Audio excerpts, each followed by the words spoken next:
From Houston, Texas, you're watching the Big 12 on ESPN. The only Week 6 game featuring two unbeaten teams as number 11 Texas Tech takes on the Houston Cougars at TD-ECU Stadium. Houston off to its best start in 9 years. Texas Tech its best start since Baker Mayfield was a walk-on freshman starting quarterback for the Red Raiders in 2013.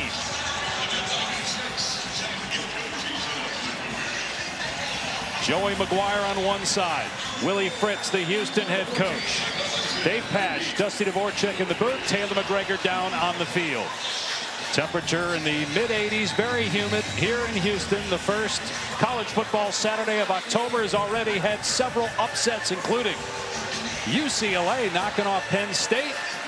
Florida just beat Texas. You saw that right here on ESPN. Houston 4-0, but a heavy underdog here at home against the Red Raiders.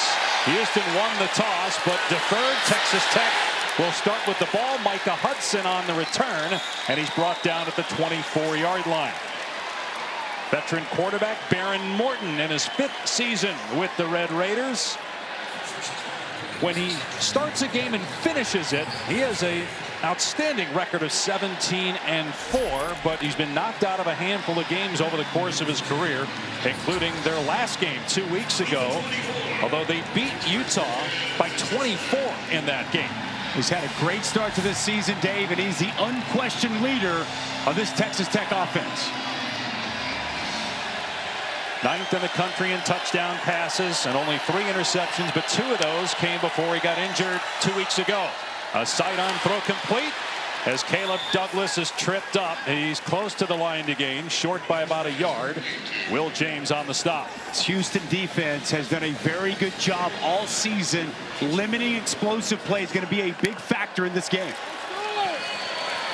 And on 2nd and short, Cameron Dickey picks up the first down. Texas Tech 2nd in the nation in scoring, 1st in passing, but their defense might be the biggest reason they're off to a 4-0 start. More on that a little bit later. Morton throwing on first down, has a completion to Aiken for about 5. With no pass rush whatsoever from Houston, you see Texas Tech going at such an up-tempo, fast pace. Houston barely able to even get in their stance. Straight ahead, Cameron Dickey stacked up. Sione Fotu, the Big 12 Defensive Player of the Week, in there first for Houston. The Cougars had to come from 2 touchdowns down in the 4th quarter on the road last week at Oregon State. Ended up winning in overtime. They're 4-0, 1-0 in conference play with the win here at home against Colorado. And on 3rd down, Texas Tech keeps it on the ground and a huge hit on Dickey. Short of the line to gain. Jordan Allen and Brandon Mack team up on the stop, and it's 4th down. With Jordan Allen coming downhill, very aggressive. As Texas Tech keeps the offense on the field, he's just going to come downhill, make this play. Joey McGuire already set to roll the dice right around the 50-yard line. And right around midfield, 4th and short. This is the go zone. I'd expect they keep it in the hands of Dickey. And it will be Dickey, and he's able to get the first down. Pads popping early on. Big hit by Jalen Garner, but Dickey able to power through that tackle to move the sticks. Was 5'10", 215, downhill run. Great power through that tackle for the first down. Now play action. Morton setting up. Everybody covered. Morton on the move, and he fires, and it's caught along the sideline for a first down by Reggie Virgil. Virgil's brought so much speed to this wide receiver room, but it's a nice job working back toward his quarterback. Baron Morton on the move, working to his left. A strike fired to Reggie Virgil. Got away from Mark Stampley to complete that pass 13 yards downfield. 4th year for Joey McGuire, the head coach at Texas Tech. Best season has been 8 wins twice, including a year ago. They went 6-3 in league play in 2024.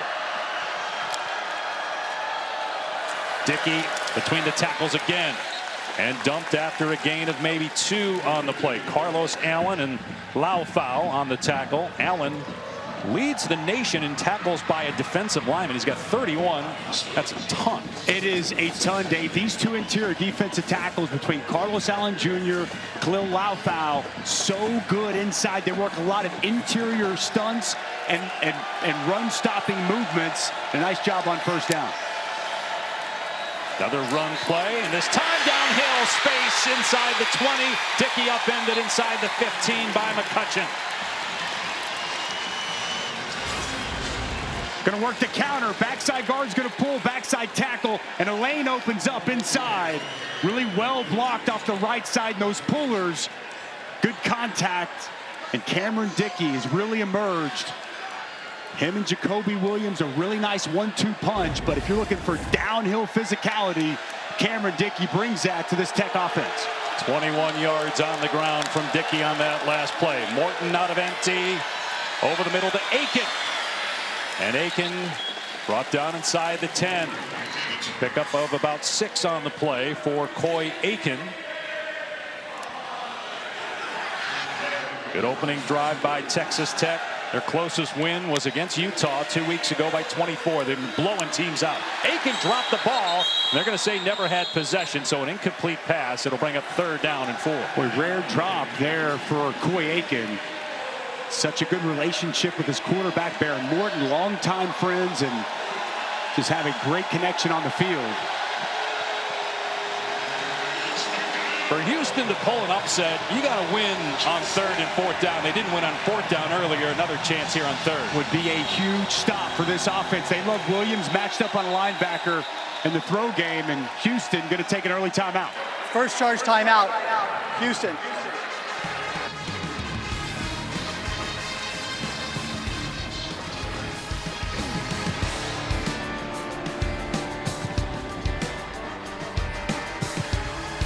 You're watching the Dr. Pepper Championship Drive Game of the Week.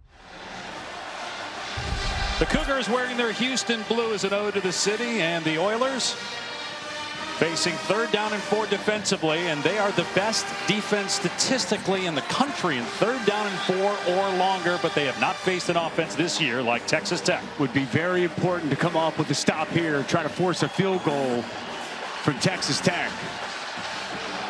Like they're going to spread it out here. They got Jacoby Williams outside. They love Terrence Carter Jr., the tight end. Can create real mismatches out here.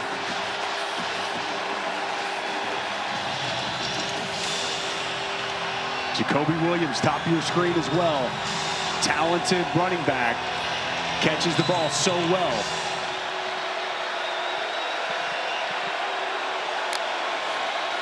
Blitz coming. Morton gets rid of it, and it's overthrown, incomplete. He was trying to hit Carter, but pressure in the backfield. There is a penalty marker down. Jalen Garner hit Baron Morton. The flag is near the goal line.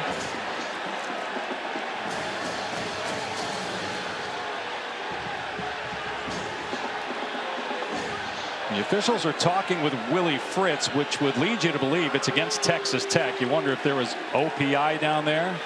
Might call this on Caleb Douglas.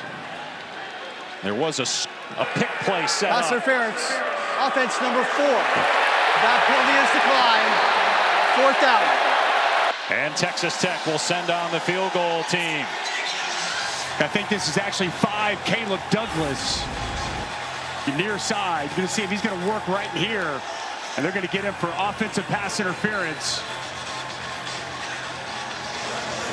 Not a whole lot there. Doesn't matter, declined, and it's a huge stop for this Houston defense to force the field goal attempt. Stone Harrington on for a 36-yard field goal try. 4 for 4 this year, including a 58-yarder in Salt Lake City.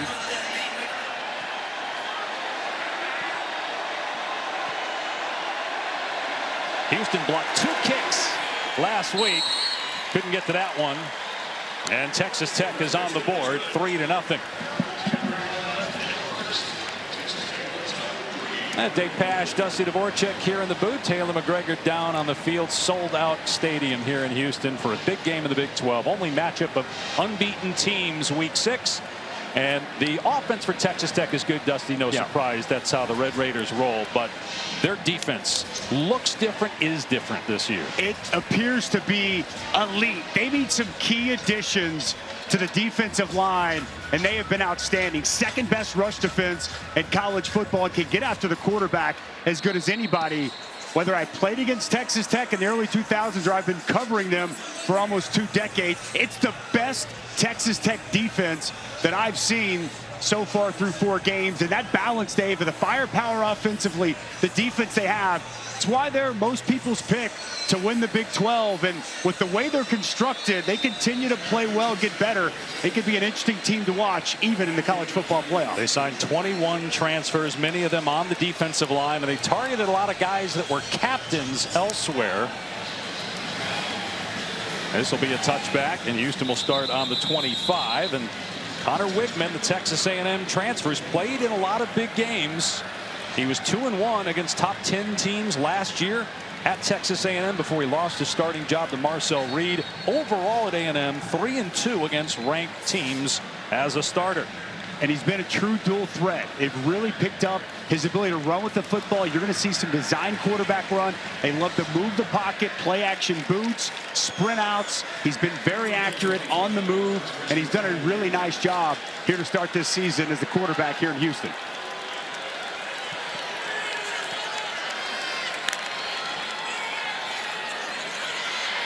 Wigman, and that's a long throw, trying to hit Connors as the quarterback Wigman was surrounded. And the ball's recovered by Texas Tech. They're saying that was a backward pass, and it's Texas Tech ball. It skipped to Roberts. The ruling on the field is that pass was thrown behind the line of scrimmage. Field is a backward pass recovered by the defense. First down, Texas Tech. We just talked about Wigman's experience playing in big games. You can't make that mistake inside your own 20. No, you can't. It is very close, Dave. When he releases this football, he's going to be standing right around the 18. Where does the ball come down? When it initially comes out of his hands, it looks forward. Where's this ball hit on the ground?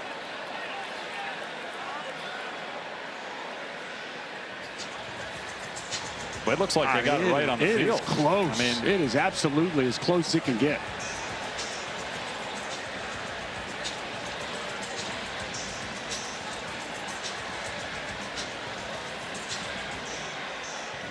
Let's bring in Jerry McGinn, our rules expert. Jerry, because this is called on the field a backwards pass, how does this get overturned? Well, replay that's a good question. Replay is going to have a great angle at this to see that it was forward. They're going to need indisputable video evidence. At first look, it does appear to be just slightly forward. You know, you really don't want to get cheap turnovers, but this is extremely close. I think they're going to stay with the call on the field. What's interesting, too, is by blowing it dead and not letting it play out, because they blew it dead initially, you don't get the return. Roberts may have just run into the end zone with that for Texas Tech, but it was already blown dead at that point. Then they changed the ruling to a backwards pass and a live ball. And this has been a Houston team that has been so good taking care of the football. Just one turnover coming into this ball game. After review, the ruling on the field of a backward pass recovery by the defense is upheld. First down, Texas Tech. Yeah. It was so close. I don't think there was any way. You said it perfectly, Dave, and bringing Jerry in. They could not overturn that call.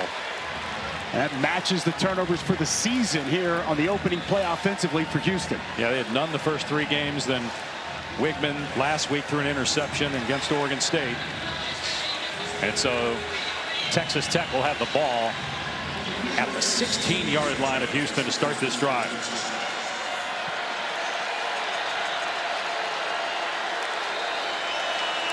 And Morton rips it, and it's dropped at the 10 by Caleb Douglas. He was thinking touchdown before he secured the ball. And never looked at football end, Dave. He was checking on the defender, eyes into the end zone. That's second drop already. Had one already by Aiken, now one by Douglas. And we see Will Hammond coming in this game. Very mobile quarterback, Dave. They love to run the football with Will Hammond. He came in for the injured Morton against Utah and went 13 of 16, 2 touchdowns. It was a 3-point game, and they pulled away in part because of him. And design run here for Hammond. And push back after a gain of about a yard or two.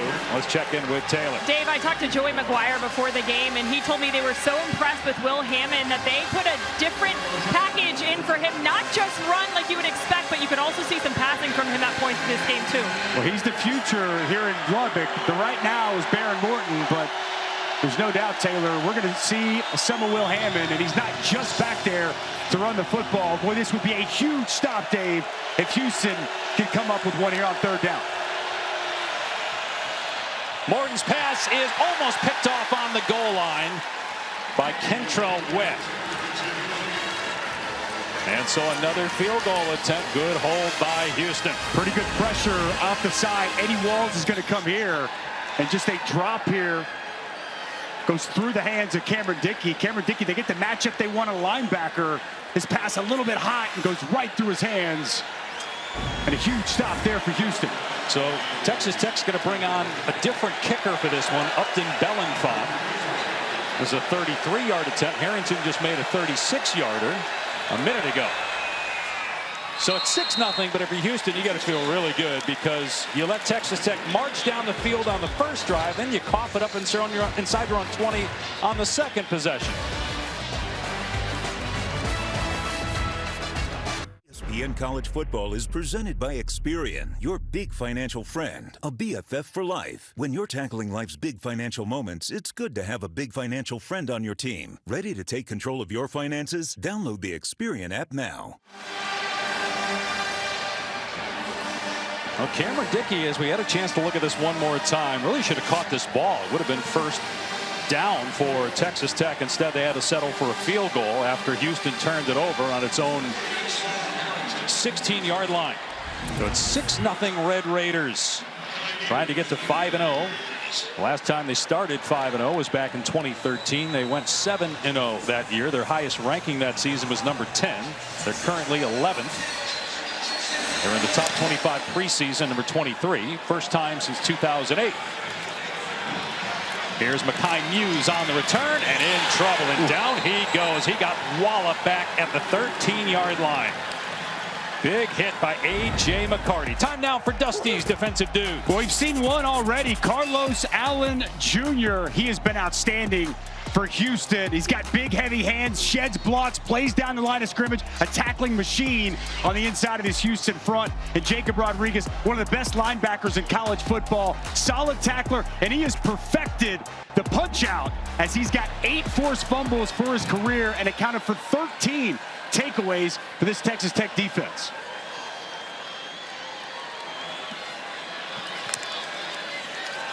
Back to throw is Wigman on first down. There's a penalty flag down and a catch made, and now a second flag. Big hit by Lee Hunter in the backfield on Wigman, the quarterback. Hunter lost his helmet in the process. Gain of about 8 yards if the play holds. It was Koziel, the tight end, on the catch. He is second among tight ends nationally in receptions with 23 coming in. And 2 penalty markers down.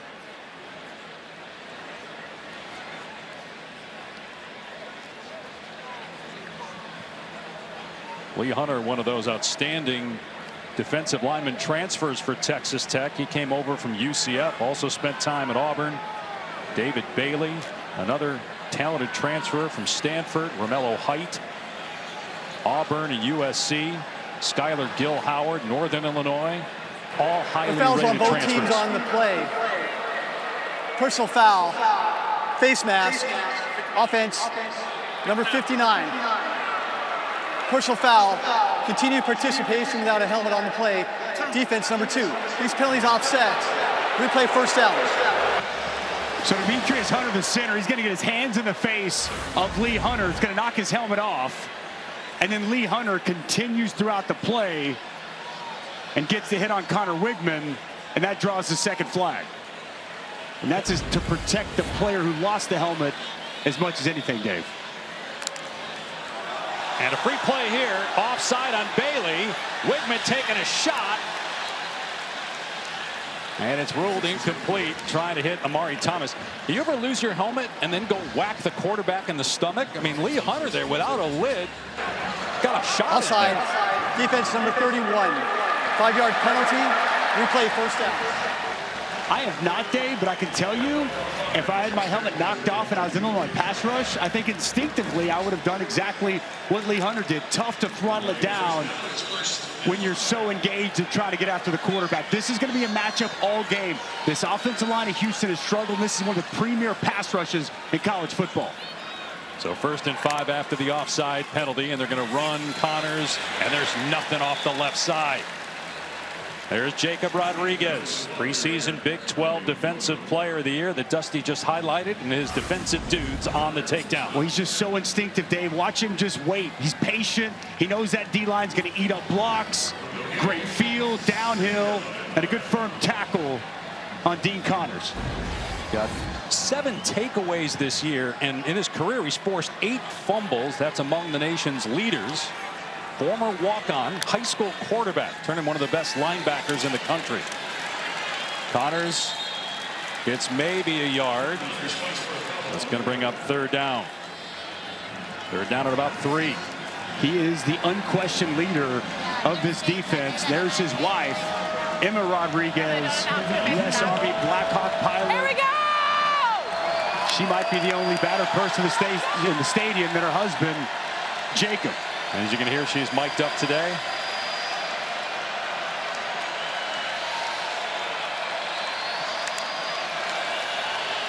Wigman on 3rd down, and a dangerous pass with Rodriguez hovering around. Koziel who caught it and then turned it over, recovered by Jordan. Another turnover by Houston.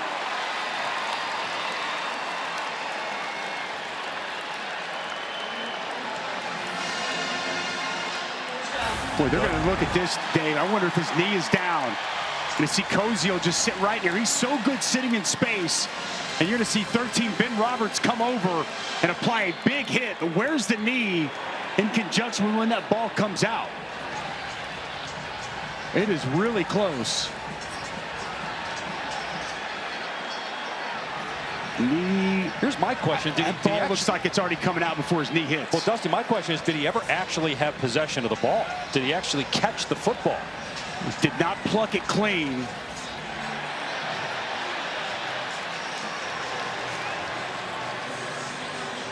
Boy, it is close. So there's 2 things to look at here, right, Dave? Exactly like you said.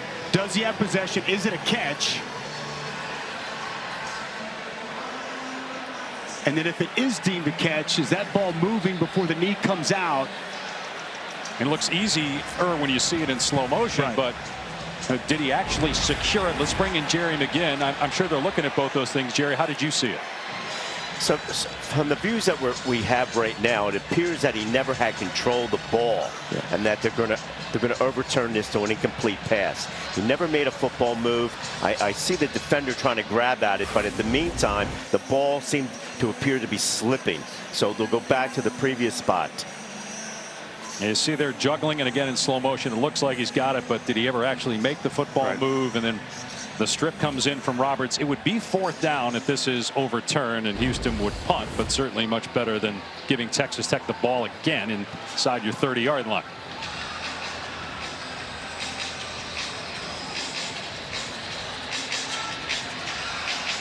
I would imagine this is going to be overturned. Look pretty clear that he never had possession initially. After review, the ruling on the field has been changed. Result of play is an incomplete pass. 4th down. And so Houston will punt it away on 4th down at about 3. I do want to just point out, Ben Roberts comes in and he punches that out. You know, that's something that they really work on at Texas Tech. We talked about it with Jacob Rodriguez, but it's defense wide. You know, Shieldwood is big on doing whatever you can to create takeaways, and already we see Ben Roberts, though it's an incompletion, at the end of that play, punches that out with his left hand. So Coy Aiken is the punt returner. Tristan Gentry didn't make the trip. He's normally the return man for Texas Tech. A short punt by Doherty, and Aiken has trouble with it. Ball's on the ground. A flag's down as well, and it looks like Houston has it. We just mentioned Aiken was back there returning punts. He's not normally the guy. Jamal Shaw comes up with the ball for Houston, but let's see what the flag's about.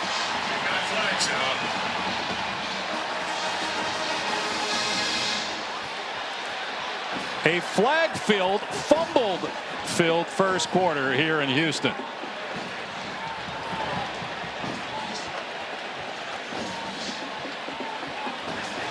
Aiken initially calls for fair catch, but he bobbles the return. Then initial defender gets shoved in the back. Kick catch interference. Kicking team number 18. 15-yard penalty. Automatic first down. So they say Kobe Young interfered with Coy Aiken. Calls fair catch, and there's a bobble. How is that kick catch interference? We got to bring in Jerry on that. And then also, it was a push in the back, Jerry. I'm a little confused on this call. Yeah, I would have hoped that one of the side officials would have came in and helped out on this, because it appears that the Houston player is being blocked and forced into the receiver, so that should wipe out the kick catch and interference. And I would like to call this stay Houston's ball. Yeah, Jerry, that's a big miss by this crew. Out in space, Jacoby Williams wrapped up for no gain.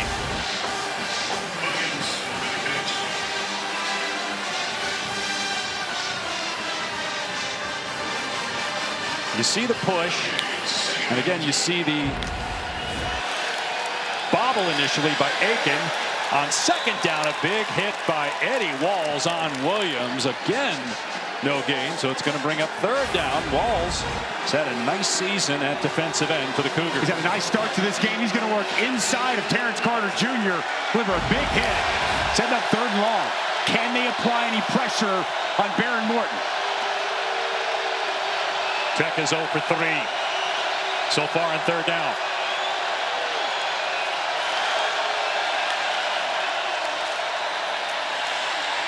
Morton facing pressure. Gets out of there. Gonna run for it. There's a flag down, and Morton finally upended short of the line to gain by McCutcheon. Flag back in the backfield at the 47. It was a gain of about 7 for Morton. But it's coming back.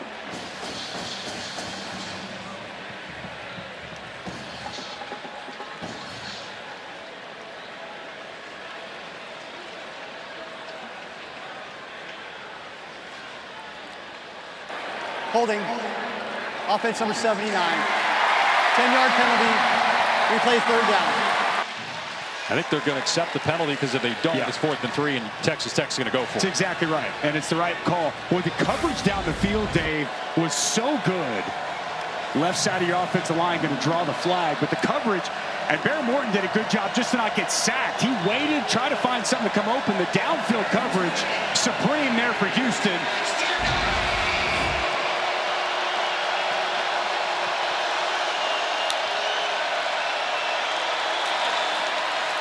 Morton taking a shot on 3rd and 20, and wide open downfield is Caleb Douglas for the first down catch. Maybe some confusion in the Houston secondary. A gain of 33. Well, outside, this is a blown coverage. Will James, watch him work inside. Leaves Douglas wide open down the field. And boy, you cannot misidentify where Caleb Douglas is. More to the air again. Single coverage going for Douglas in the end zone, and incomplete. Zelmar Vetter in coverage against Caleb Douglas. Zelmar Vetter is going to come in with the left hand at the last moment. Really good coverage. He's in ideal position. That ball, even though he gets his hand there, that ball goes right through the hands of Caleb Douglas. This is several times now we've seen Baron Morton passes just dropped here from these Tech wide receivers. Yeah, had Cameron Dickey drop run on third down in the last possession. 2nd and 10 from the 25. Jacoby Williams with a crease inside the 15 and down to the 11 for 14 yards and a first down. John Carlos Miller is going to set this up. Good block here, and then you're going to see the pull, get outside. Big hole opens up off the left side. When they bring in 9, John Carlos Miller, really good point of attack tight end. And then Jacob Ponton getting out in front. And Jacoby Williams, that change of pace back. He is so good in space, shifty, very quick. And a nice pickup there for another first down. They're replacing Taj Brooks, their all-time leading rusher. And also Quentin Joyner, a USC transfer, got hurt in camp. Williams dragged down at the line of scrimmage by Kentrell Webb. Gain of a couple on the play. Both teams 4-0, 1-0 in conference play. Only battle of undefeated teams on the schedule here in week 6. And just an awful start for Houston. They have -6 yards, but they're only down 6-0 for now. Defense has really stood firm here in the red zone. Can they make it a third time on this possession? Morton fires complete. Big hit on Miller by Jordan Allen, knocking him down at about the 6-yard line to bring up third down. Second big pop from Jordan Allen. We saw it earlier on Dickey. Now a nice job on Miller over the middle. And they come up with another big stop on third down here inside the red zone. Mentioned it earlier, the Terrence Carter Jr. Day. They love to locate their tight end in the red zone. He's right next to the left tackle.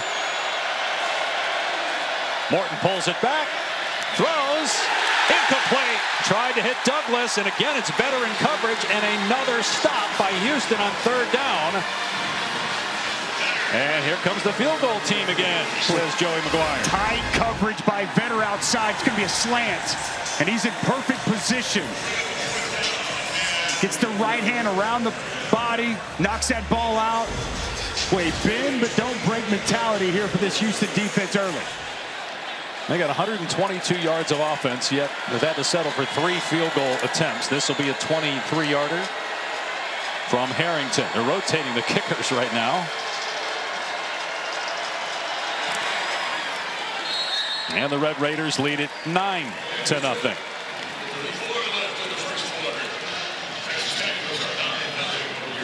Well, nothing going Houston's way so far in the game, with the exception of on third down defensively.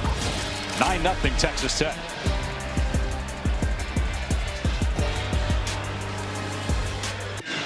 Big pass, Dusty Dvorak and Taylor McGregor in Houston.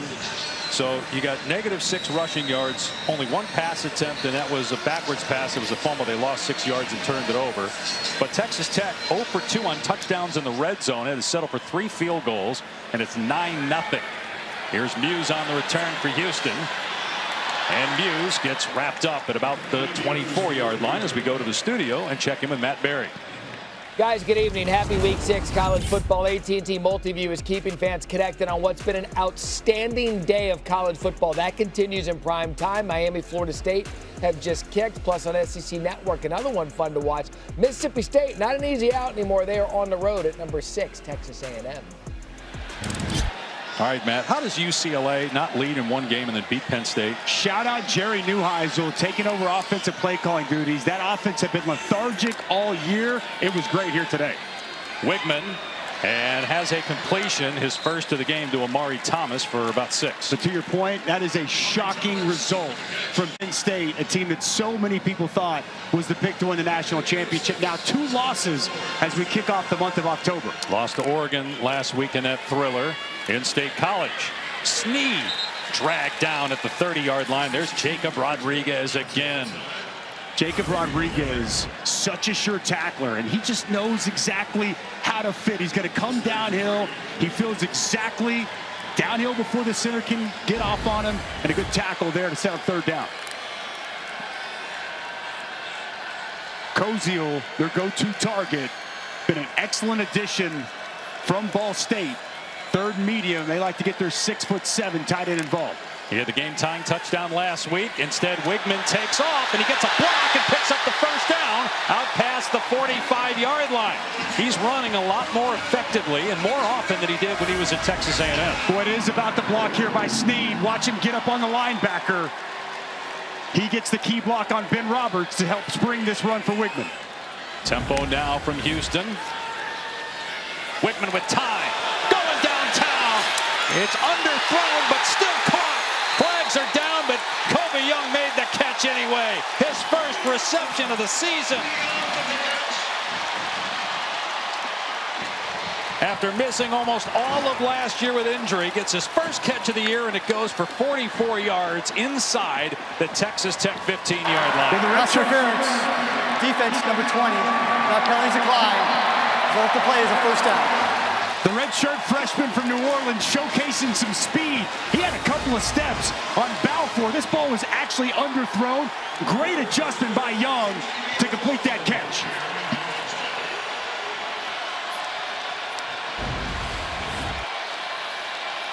From the Texas Tech 12-yard line, a design run for Wigman, gets another block, and then he is hog-tied by Ben Roberts after a gain of 6.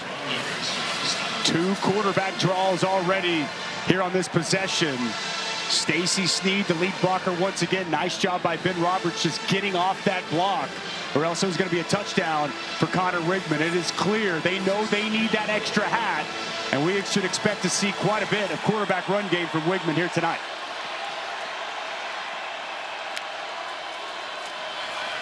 Wigman throws, and it's nearly intercepted by Rodriguez. What a smart play that time by Jacob Rodriguez. He just could not come up with the pick. They wanted the RPO. They were going to try to hit the slant.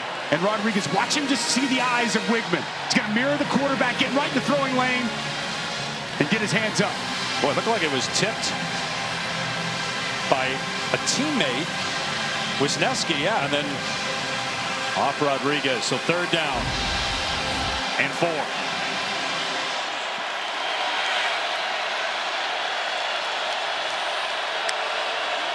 Blitz coming. Wigman in trouble, backing up, loves it, and he throws it out of bounds. Trying to hit Kobe Young. There was pressure from David Bailey. Got a shot in on Wigman, and Houston will have to settle for 3. The pressure coming from both sides. This is what Tech does so well. Bailey here, it's Height here, and it's a sandwich at the quarterback. These guys are so good off the edge. Good hands by Bailey. You see the speed by Height, and Connor Wigman just no chance. No bigger fan of that type of defense than Emma Rodriguez watching from the stands. And Jacob's wife made the trip from Lubbock, some 8.5 hours here to Houston. Ethan Sanchez gets Houston on the board with a 24-yard field goal.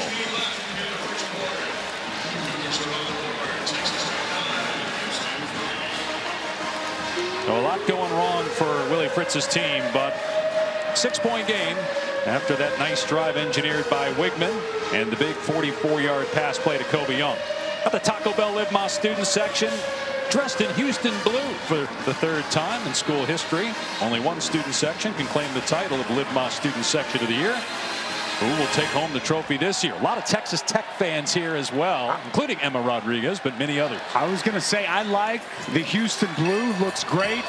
But boy, the Texas Tech fans are here in full force. A lot of red, a lot of tortillas. If you've ever been to Lubbock, you know it's a signature in Lubbock that they throw tortillas. They have been raining tortillas down on this field here throughout this first quarter. Tech fans loud, proud, and wanting the Houston people to know their presence is felt. Zach Yoakum.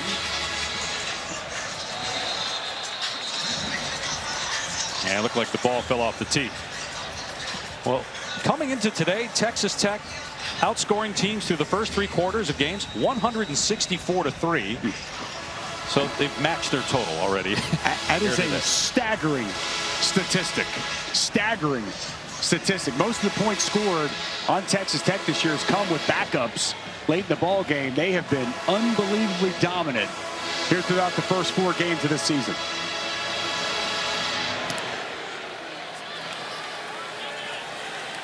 Touchback, here's Taylor. Dave, offensive line coach for Texas Tech, Clay McGuire, calling his group's play here early sloppy. He said we have to do a better job of finishing blocks. So although Texas Tech has the advantage here, this offense far from satisfied. Yeah, you look at 122 yards. They're moving the ball between the 20s just when they get down into the red zone. They have not been able to convert. They have a first-year play caller at Texas Tech and 30-year-old Mac Leftwich. More on his story later. It's a really interesting one. But very talented. The pass plays have been working. We've seen a couple drops, though, from receivers. Morton, and he gets grounded, sacked on the play by Fotu, so a loss of a yard. That's good defense there, corralling Baron Morton, nowhere to go. It was Rook Brown initially, and then Fotu putting Morton to the ground. Morton has 72 career rushing yards, so obviously a lot of that has to do with sacks, but still not much of a threat as a runner. I think you may have had more rushing yards in your career. Slightly less there. Morton zips that one in there to Aiken. He gets hammered at the 31-yard line by Rook Brown. And there is Mac Leftwich. He is the man that discovered Cam Ward at Incarnate Word a few years ago. And Ward, obviously the #1 pick in the draft, was at Miami last year, now playing for the Titans. He is a rising star in the profession, just 30 years young, and it's a great mix of offense he's brought to Texas Tech.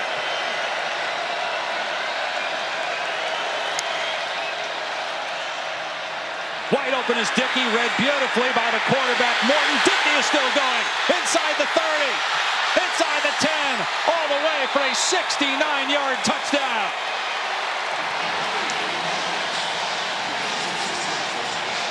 Leftwich loving it. Just a beautiful read by Baron Morton that time.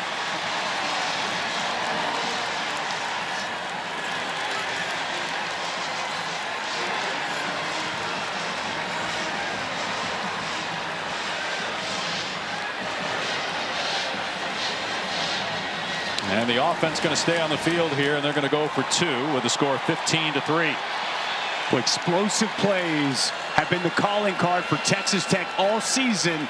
Houston has been so good at limiting those explosive plays, but a massive third down conversion and a huge touchdown there for Tech.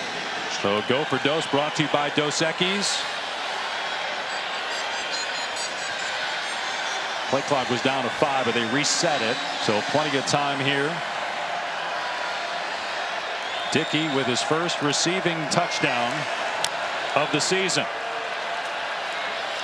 Back of the end zone, toss, and broken up. It was intended for Carter. Platt in coverage was dropping back that time, and so it remains 15-3. On that third down touchdown, there's going to be pressure here from Platt, pressure from Garner, and then nobody stays with Dickey out of the backfield, completely unidentified, and it's an excellent read and find from Baron Morton, and the rest is just Cameron Dickey in the open field, make the safety miss, heels to the field, and speed into the end zone. Speaking of speed, look at Leftwich run. He was at Texas State the last couple of years. Prior to that, we mentioned Incarnate Word. He was watching tape on a guy that played in the wing tee. And he barely threw the ball in high school. They thought he didn't look great either, maybe a little out of shape. And he was 3rd or 4th on their list at Incarnate Word. And Mac Leftwich convinced them to take a shot on Cam Ward, and the rest is history. An incredible story and find. And what an opening chapter for the book of Mac Leftwich as an offensive mind in college football. Just 30 years of age. Muse trying to find some room and dragged down to the 20-yard line by Ramirez. Taylor? Dave, I'm so happy we had that shot of Leftwich running down the sideline, because that's exactly how he's been all game down here. So much energy. Keep in mind, some coordinators will be up in the booth, but he's down here looking into guys' eyes, talking about the play, and bringing a ton of energy. He was such a joy to talk to yesterday. Very much in command of the room. Future head coach for sure. And the offense he brings to the table, it's got some Art Briles principles, it's got some air raid principles, some Gus Malzahn run principles, a nice mixture that Leftwich is bringing to the table. On first down, some running room off the right side for Stacy Snead, and out to about the 26-yard line. So a gain of a handful on first down for Houston. Well, that's important. They need to stay in front of the chains. They struggled to do that against Oregon State. And this is a stout defensive line that we are going to talk about all throughout this ball game, but good blocking on the right side of that offensive line. Pass play, Wigman dumping it off, Snead, and tackled right away. Another great play by Rodriguez, bringing up third down. He's just all over the field. I mean, the guy always finds the football. Just tremendous feel, instincts, and the ability to finish at the football. Will Houston snap it, or will we go to the second quarter? They will not run another play. Well, Houston has already matched its win total from all of last year, trying to go 5-0, but not a good start at all. Texas Tech, 197 yards of offense through one quarter and a 15-3 lead on the road. Championship drive game of the week. One quarter in the books in this battle of unbeatens, and Texas Tech up 15-3, on pace for about 800 yards of offense. And Houston turned the ball over once, got robbed of a takeaway by the officials. On third down, a one-handed attempt, and the catch is made by Koziel, but he's short. It's 4th and 1. The offense is staying on the field right now for Houston. Boy, what a job here, going to the ground with his left hand, bringing that in by Koziel. Wow, gets his knee in. I think this shows you right here, going for it. Willie Fritz knows we've got to score. We've got to find a way to match this Tech offense. Multiple tight ends in the game. Everybody in the box defensively. And a quarterback run for Wigman. And he's able to stretch forward and move the chains.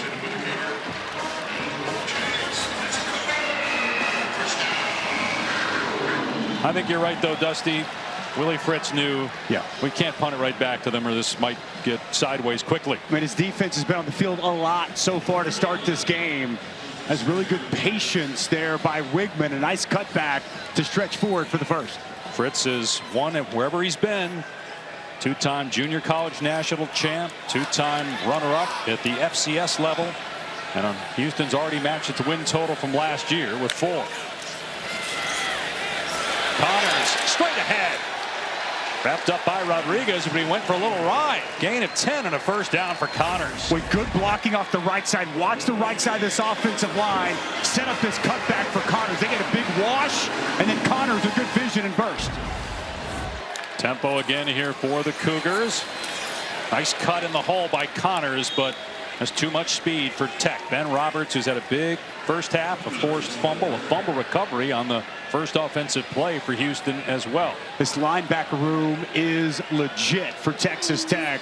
We've talked a lot about Jacob Rodriguez, but Ben Roberts, a 3-year starter. John Curry plays that star like an additional linebacker on the field. They fly around and tackle so well.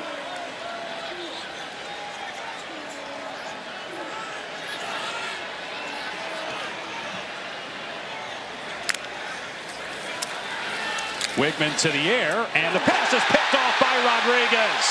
And then he hurdles a Cougar and is still going. And finally brought down inside the 25-yard line.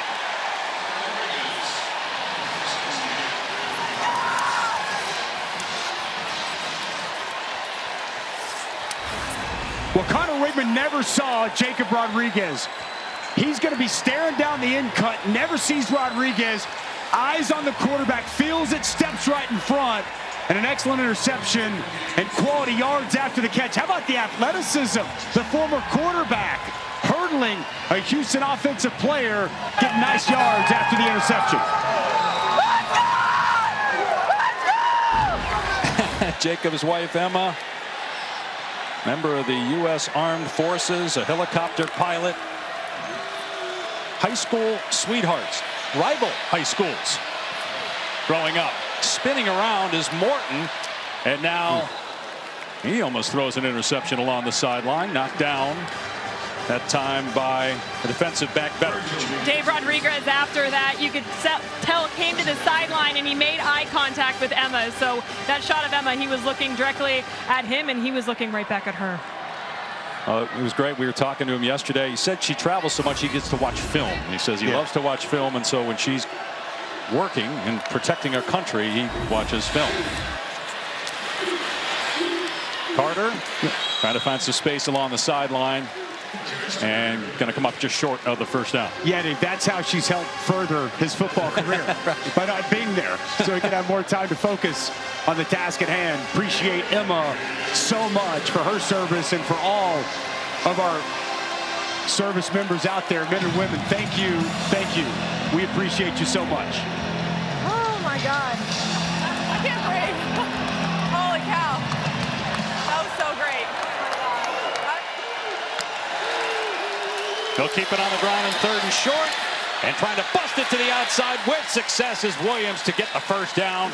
It'll be 1st and goal after that 7-yard run by Jacoby Williams. So the bounce there, nothing there initially on the interior, but Jacoby Williams with good vision, a nice jump cut, a nice pickup to move the chains once again.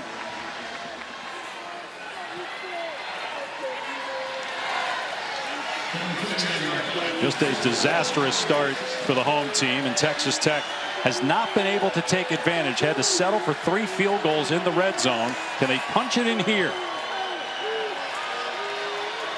Their one touchdown came on an explosive catch and run for almost 70 yards. Williams straight ahead. And down to about the 5, tripped up by Platt, who's back after missing the last 2 years. Back-to-back Achilles injuries. They get right to the line here to snap it on 2nd and goal. Another Williams run, and Williams is in for the Texas Tech touchdown.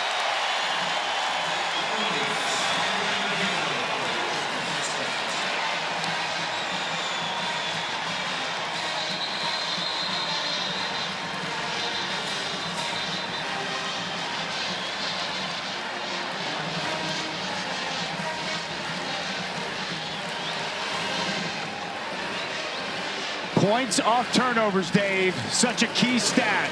You want to take the ball away, what do you do with it? Good physical running by Jacoby Williams for Texas Tech's first red zone touchdown of the night. And Belenfant on for the extra point. 3rd rushing touchdown of the season for Williams.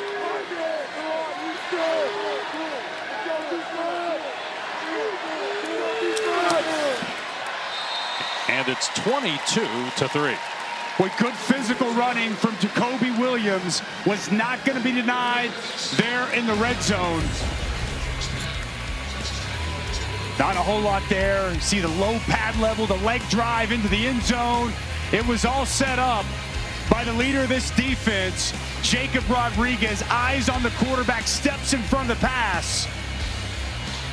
And no one enjoyed that pick more than his wife, Emma.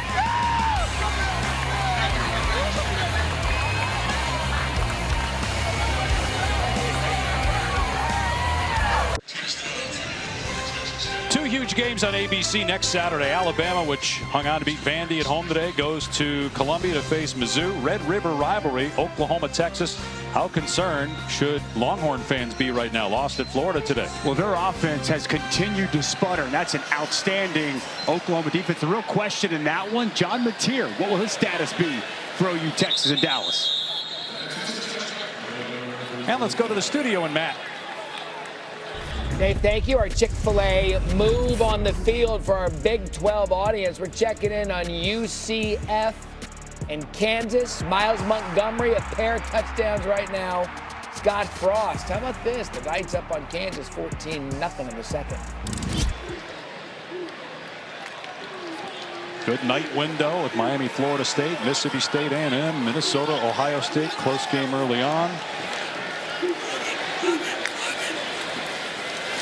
And now Wigman running the ball here. And he gains 4 yards. Well, we talked about the offensive coordinator for Texas Tech, Mac Leftwich. There is Sheil Wood in his first year with the Red Raiders. He was Houston's defensive coordinator last year. And he's had success really everywhere he's been. Very impressive coach. And talking about this Tech job, he knew the potential of this job, the alignment, the support from the alumni base, and the momentum they've got in Lubbock. And Joey McGuire happy to have him as his D coordinator. Wickman hit as he throws, and it's pulled in by Stephon Johnson near midfield for a gain of about 20. When they roll the pocket to the right, and Romello Wright, Hyde is going to get there This is an excellent throw by Connor Wigman. He can feel that pressure, stands firm in the pocket, and delivers a dime. Hobbling as you saw. Going to the line to try to go with tempo after the chunk play through the air.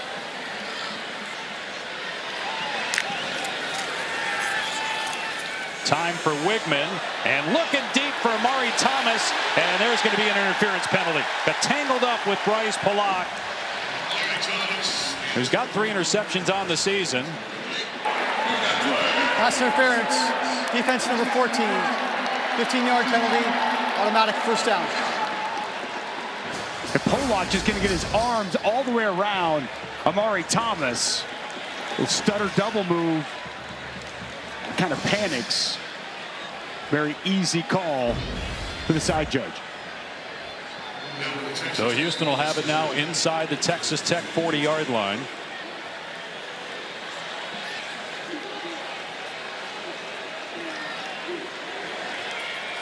Third penalty on the Red Raiders. That's been the one issue. They had 14 in the win over Utah. They just haven't come back to haunt them because they've been blowing teams out. Nice play in the backfield again by Rodriguez, taking down Connors for a loss.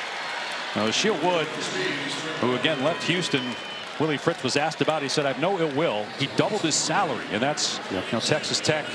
Everybody knows about the infusion of talent and the money that's been put into the football program, and specifically athletic department in general has made a big difference with this Red Raider program. One of the reasons why they're as good as they are in 2025. On 2nd and 13, Connors again. No room again. Lee Hunter bottles him up. And Shield Wood was a part of the process of bringing in these new players. There was already a system in place, but he was able to add and give his thoughts, wanted to add speed. But it's also veterans that have been here, guys like Jacob Rodriguez, Bryce Ramirez, mainstays on this defense. The collection of everybody has really allowed this defense to flourish. Houston 1 of 4 on 3rd down. They'll try to get a chunk of it here and then go for it on 4th down, you would imagine. Wigman with time, hit, fumbles the ball, and it's recovered by the Cougars. David Bailey chopped it free. Abasale, the left tackle, able to recover it for Houston. Well, David Bailey is so strong. He's got good hands. Watch him continue to work as he's going to get to Connor Wigman. Never gives up. Continues his rush. Power. Rips off late. And with that right arm, gets the ball out. Another excellent rush by these talented Texas Tech edge players. Boy, both these teams 4-0 coming in. It feels like a complete mismatch.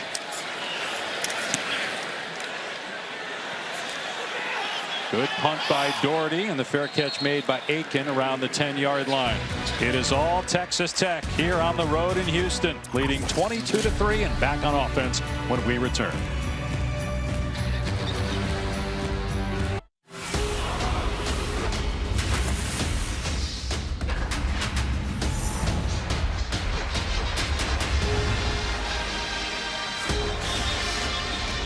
Welcome back to Houston with Dusty Dvorak, Taylor McGregor. I'm Dave Pash. Let's take a look at this week's college football rankings brought to you by Capital One. We mentioned some close games in the night window. Miami just scoring a touchdown moments ago. That game over on ABC.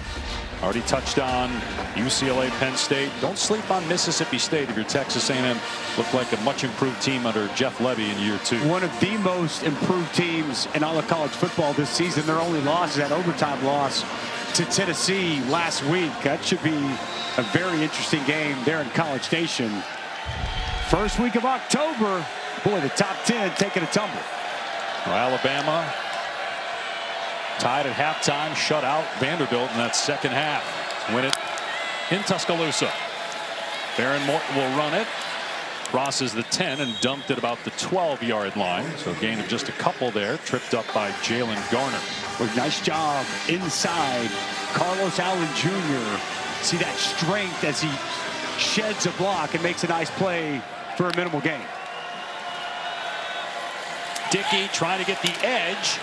And he gets run down at the 14-yard line by Will James. So another gain of 1 or 2. 3rd down coming up. You touched on it earlier in this game, Dave. This Houston defense has been very good and 3rd and 4 plus coming into this ball game. Already down 19. Got to find a way to come up with a stop.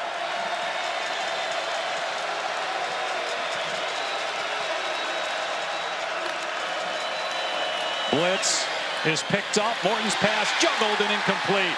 May have been short of the sticks anyway. The pass was thrown underneath to Carter. It was well covered, though, by Houston. And so a punt for Texas Tech. How about that? This one of the rare misses we've seen all night from Baron Morton. This pass just a little bit behind and high of Terrence Carter Jr. And I agree with you. I think Jordan Allen was in good shape to rally up, even if he makes that catch. But an important stop for this Cougs defense. First punt of the game, 11th of the season. That's it, 11 punts for Texas Tech. And that one lands out of bounds. We'll see where it crossed the chalk marks. And the official stops at the 48-yard line of Texas Tech. Well, he came in tonight as one of the dudes to keep an eye on. And boy, Jacob Rodriguez has delivered, coming downhill. The sure tackler all over the place. And he can do it with pass coverage as well. The former quarterback understands what a quarterback wants to do, the tendencies. See him follow the eyes of Connor Wigman, step in front of that pass. He has been all over the field this season and tonight for this Tech defense. Best starting field position, though, for Houston. And a much needed situation. Try to get a touchdown, but that pass off target from Wigman trying to hit Thomas. Well, he touched down at the start of the telecast. Connor Wigman playing in a lot of big games when he was at Texas A&M. But it has been a struggle, and some of that has to do with the pressure that's been put on him throughout the game. That's exactly right. David Bailey, Romello Height, these new additions coming off the edge. And it's not just in the game, but you watch this film all week and you get sped up. You know, I've got to get rid of that football just a little bit quicker. This pass rush clearly affecting Connor Wigman here this evening. They might come after him again here. They go with an empty set. Now they bring Burnett, who's missed the last 3 games due to injury. They shift him back to help protect. And Wigman in trouble again, escapes the pocket and throws to Thomas, incomplete. Thomas got lit up by Pollock as the ball arrived. 3rd down. We haven't mentioned Skylar Gill-Howard, the inside move, the quick hands. So good. He's been one of the more disruptive inside forces for Texas Tech. That quick pressure puts Connor Wigman on the move. Oh, this defensive line just relentless. And that's what championship teams have. They have elite, relentless defensive lines that can take games over. And that's the calling card of this Tech defense. They keep it on the ground on 3rd and long to try to get something to put him in 4th and manageable. Burnett down at the 44, so it's going to be 4th down and about 6 here. Keep the offense on the field. I mean, you know, if you're Willie Fritz, we've got to find a way to score points. Look for 9, Tanner Koziel. The Ball State transfer, 6'7". And boy, he catches everything in sight. 1 for 1 on 4th down so far. Delayed pressure. Wigman's pass behind Koziel, incomplete. Wigman got hit again. Gil Howard was in the backfield for Texas Tech, and Houston turns it over on downs. Well, on cue, this pass rush, it's relentless. It's inside right here. It's off the edge, coming here. Connor Wigman has no time to function, no time to operate. It's all Red Raiders here in Houston.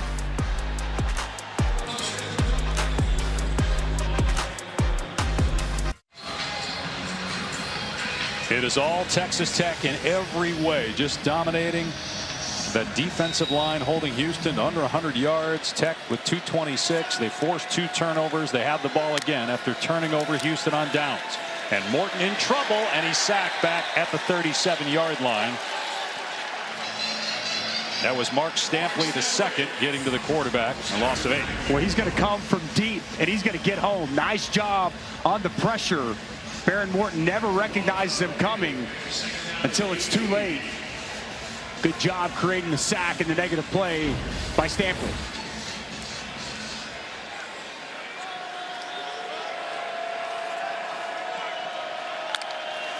Four-man rush this time. Morton from the pocket. completes the pass to Virgil, who's able to slip 2 tackles, and Virgil still going before he's finally dragged down at the 49-yard line of Houston. Jacoby Williams shaken up for Tech. Oh boy, tackling was an issue a week ago for Houston against Oregon State. Now about Virgil, just good, tough, keeping the legs moving after the catch, known more for his speed, but very difficult to bring down for Houston after the catch. Virgil, one of 6 transfers ranked in the ESPN top 50. This Texas Tech roster, as Jacoby Williams being tended to at the 46-yard line of Tech. Up 22-3 on Houston.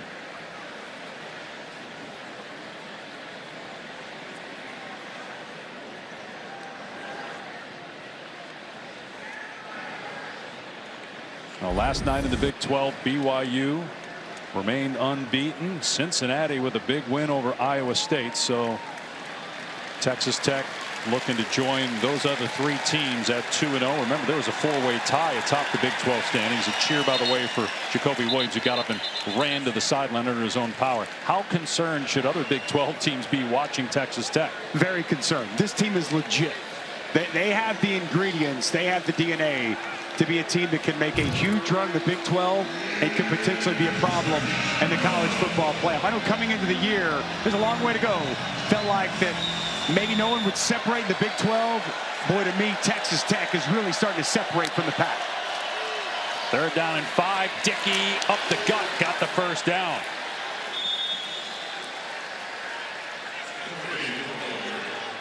Just a good physical run between the tackles. These 2 running backs, they complement each other so well. Dickey with that thick build and a physical run.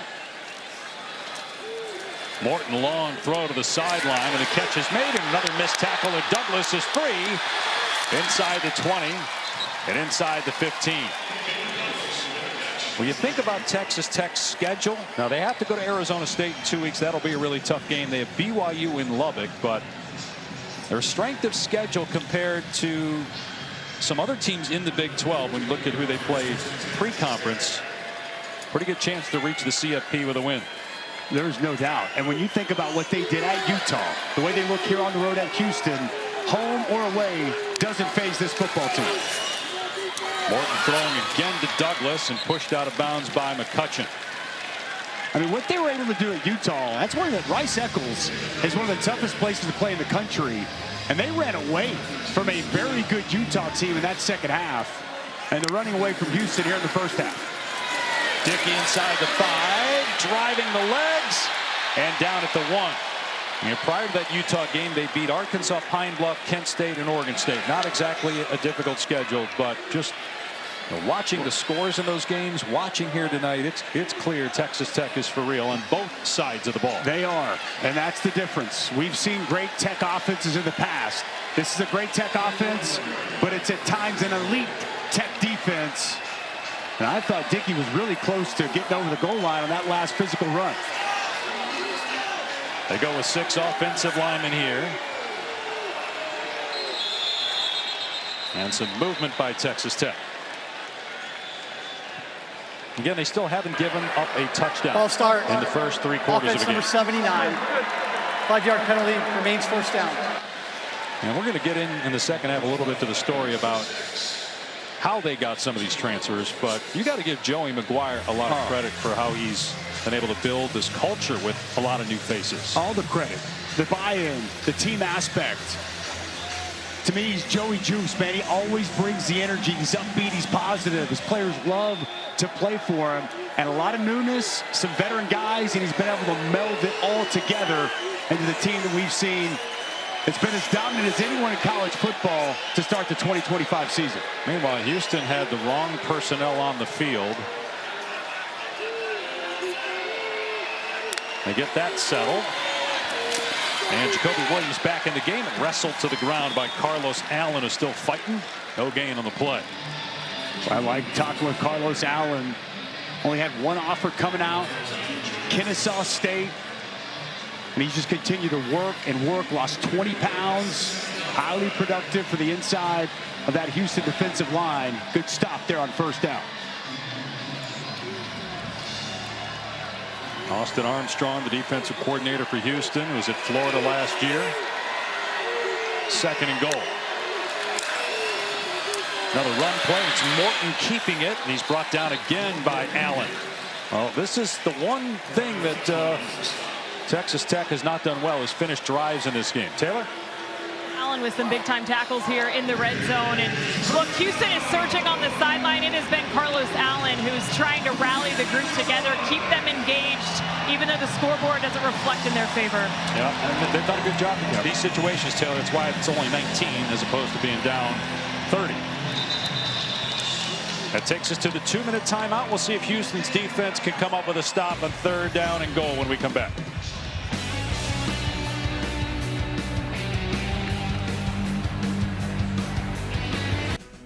I'm Matt Barry, coming up with a Bud Light halftime report. What a 3:30 window we had. Penn State in a shocker at the Rose Bowl against UCLA.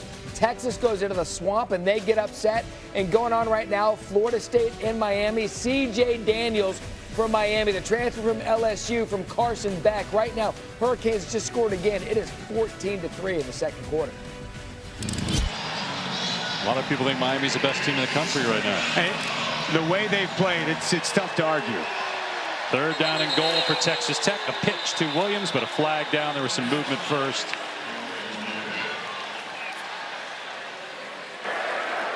False start. Offense number 7. 5-yard penalty. Remains 3rd down.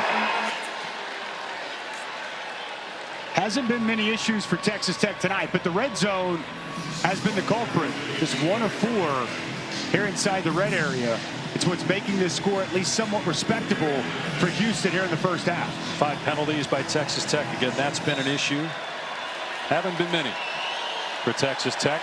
Certainly things that are easy to clean up with the talent they have on both sides of the ball.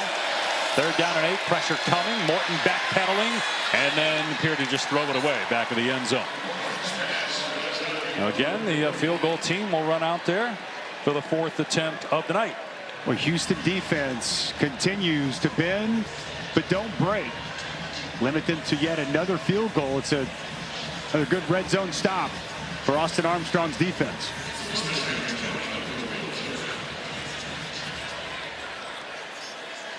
Tech is 3 for 3 on attempts. This will be a 26-yarder from Stone Harrington. And nails another one. Make it 25-3 Red Raiders. So look at that.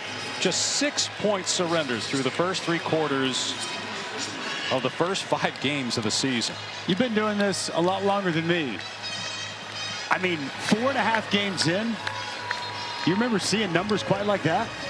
I guess in part a little bit maybe to the competition. You could understand it when you're playing Arkansas, Pine Bluff, and Kent State, but went to Utah. Yeah, Utah and here. I mean, it's real. The defense is real for Tech. It is very real, as is the offense. Complete football team.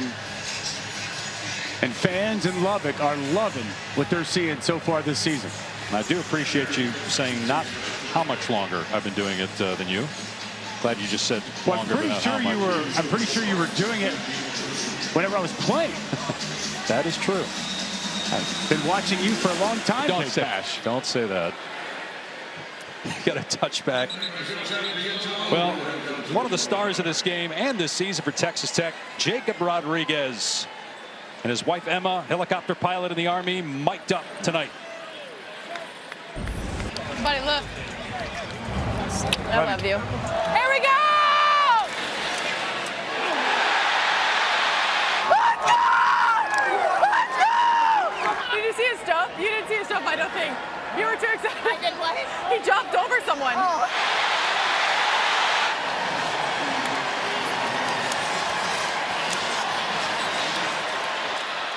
Meanwhile, Chris Gramillion, the backup quarterback, is in. Don't know if Wigman is banged up because he had been hobbling a couple times.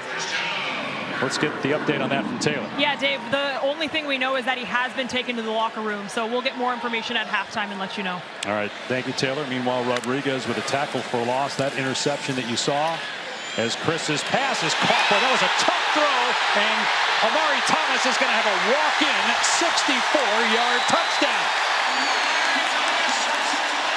Okay, it's a two-score game. Some energy in this stadium now. So Zeon Chris Gernillion, who played some games last year, started 7 of them. Got a lot of experience providing a spark here. And now Houston will go for 2. Boy, exactly what Houston needed. First touchdown in the first 3 quarters allowed all season from Texas Tech.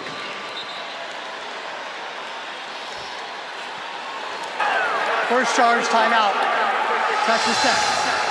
So timeout called by Texas Tech. But how about Zeon Chris? That was a tough throw, and he had a lot on that ball. He did. And look, there's going to be pressure. They're going to bring 6. Going to come in.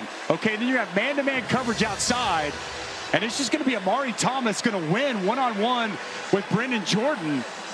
Pressure in his face, pretty tight coverage, and an absolute dime delivered by Amari Thomas. And Brendan Jordan falls down after the catch.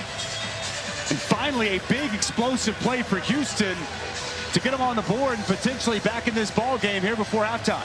That's Chris's second completion of the season. Again, he played a lot last year. Was at Louisiana 2 years ago. Going for 2, trying to make it a 14-point game. Boy, should have snapped it there. Would have had an offside call on Texas Tech.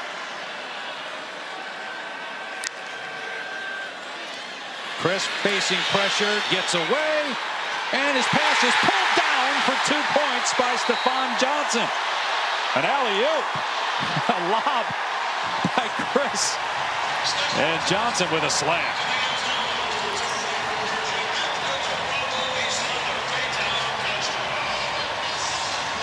Pressure provided again from Romello Height. He's going to get home, but you're going to see Zeon Chris Gernillion step up and just float this thing because Stephon Johnson comes wide open, climbs the ladder, high points it, and brings it in.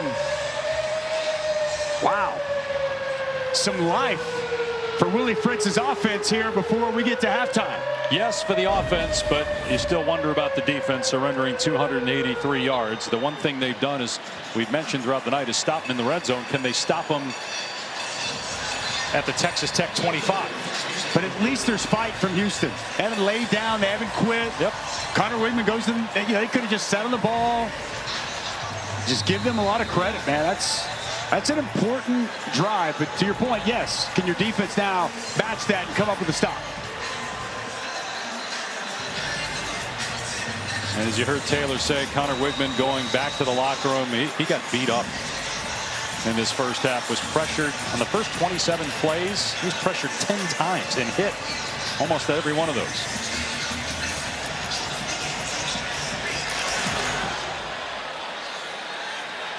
Returnable for Hudson from the 5-yard line. Good coverage by Houston. He'll be brought down short of the 20. Well, the NHL season begins Tuesday night. Triple header on ESPN. Blackhawks Panthers will start things. The Panthers trying to become the first team since the Islanders in the early 80s to three-peat. Penguins, Rangers, Avs, Kings to follow. Love NHL back in action. Used to enjoy going to Blackhawks games when I was in Chicago. The physicality, the toughness, and I'm game for a little hockey fight every now and again, Pash. Yeah, you would have been on that 4th line if you played. You've been the guys they call that a goon? Yeah, call the goon line to start the fight. I like those guys. Run play on first down. Cameron Dickey. They blow it dead at the 20-yard line, so just a couple yards. And tempo here. Texas Tech has 2 timeouts remaining.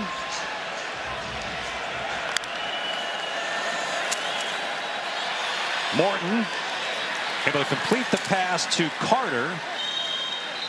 And close to a first down. He's got it. Gain of 9. What's a good throw? Pressure right in his face right now. Brandon Mack, the second, gets home. Baron Morton stares down the gun barrel and delivers a nice pass.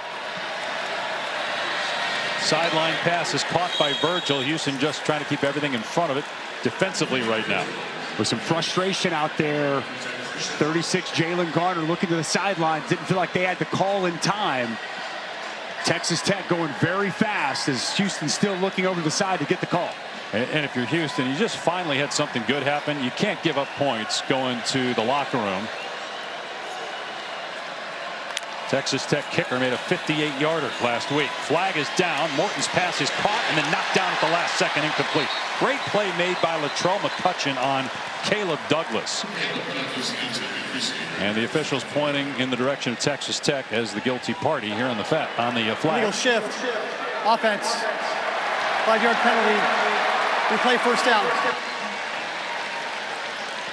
Boy, Latrell McCutcheon, he has really impacted this team his senior year. Punches this football out. Timing perfect. Bringing that arm in. He's become an excellent leader for this team and the best cornerback on the roster. Wouldn't have mattered anyway, but a nice play. 6 penalties now on Tech. Morton back to throw with time that everybody covered. And now Morton will just throw it away. So that will stop the clock with 33 seconds to go. Second down and 15. Well, the winner of this game will go to 5-0 and 2-0 in conference play. It's the first time Tech has started 4-0 since 2013. The starting quarterback that year, Baker Mayfield, is a walk-on true freshman for Cliff Kingsbury in his first year as the head coach of the Red Raiders. Houston 4-0 for the first time since 2016. They beat Oklahoma that year. Baker Mayfield was playing for the Sooners then. Morton on the move, completes the pass, and the tackle made inbounds on Aiken. So the clock is running again. Tech has 2 timeouts, and Joey McGuire will use one here to stop it with 23 seconds left. Third down and a yard coming up. Connection of Morton and Aiken. Been doing that for a long time together. Very impressive. All right, now a quick word from Verbo. As your host, I have some rules. First, no showers longer than 5 minutes. This isn't a spa. That's the rule. Meanwhile, at a Verbo, get the vacation you expect and never a hovering host. They pass Dusty Dvorak, Taylor McGregor. Final 23 seconds of the first half. Texas Tech looking to strike back after Houston had a long touchdown to get within 14. Houston's red zone defense, really one of the stories here today. Just keeping this somewhat salvageable as they have been able to keep Texas Tech outside of the end zone several times in the red area. Can they get a stop here before halftime? Would be important for momentum. Quarterback draw. Morton's got the first down. Again, they have a timeout. Clock stops to reset the chains. 18 seconds to go. Not close enough yet for their kicker. Again, Harrington made a 58-yarder last week, but that was an altitude in Salt Lake City. Long throw, Morton. They're a little bit closer to field goal range, and now in field goal range after the missed tackle, and finally knocked out of bounds. With 10 seconds left is Caleb Douglas around the 22-yard line. Douglas is big. He's 6'4", he's 205. And Vetter's got to find a way to get him on the ground inbounds. Not only does he not get him down, he gets the additional yards, but then also gets out of bounds to stop the clock. And Douglas already over 100 yards receiving. Transfer from Florida, second year with Texas Tech, 60 catches last year. Had some drops early in the season, got better as the year went along, and had a great night tonight. And now a timeout by Houston. Second charge timeout. Houston. So if you're Texas Tech here, you got 10 seconds left, end zone shot, and then field goal. Is that kind of how you'd play this year? Or you can get out of bounds and then take a shot at the end zone. If you have to go out and take a shot at the end zone here immediately, you can cut it in half and give yourself an opportunity a little bit closer. Just been really impressed, this Tech offense now 348 yards in the first half against a Houston defense that's had a good start to the season, but Texas Tech has really had success both through the air and on the ground here so far. Again, if you have not watched the Red Raiders this season, you see why they're ranked 11th. Their defense is legit. They've added some transfers who had a big impact up front for them. They've got a veteran quarterback in Baron Morton as well. And Morton has 261 passing yards and a touchdown, and he's going back to work, but pressure's on. He gets hit. The ball flutters out of his hand, and it's ruled a fumble recovered by Texas Tech. McCutcheon chopped it out. It was recovered by Wilson, the center, and Texas Tech calls a timeout so they can at least try a field goal, which is going to be about 6 yards longer now. A really nice job by McCutcheon, dipping, bending that edge, but he never gives up on it. Working back, that ball is definitely out. There's an excellent rush off the edge. Watch how low he gets. Call this running the hoop. Never gives up on it, works back to the football and gets it out. As it's kind of been the calling card for this Houston defense. They've given up a lot of yards, but forced a lot of field goals here this evening. But they couldn't get the takeaway. They're -2 in the turnover ratio tonight. So a 44-yard field goal try from Harrington with 2 seconds to go. And Houston will use its last timeout to try to freeze Harrington, who is 7 for 7 on the season. Fair to say that Harrington has been stone cold early in the season? Yes, very fair. Well said. Thank you. Now, if Houston, despite just a disastrous start to the game, turning it over on the first play, an interception inside their own territory, if this is a miss and you can stay within 2 scores, they get the ball to start the second half. Could be big for the Cougars. Texas Tech has had to settle for 4 field goals in this first half, including after they got the fumble recovery on that first play of offense for Houston.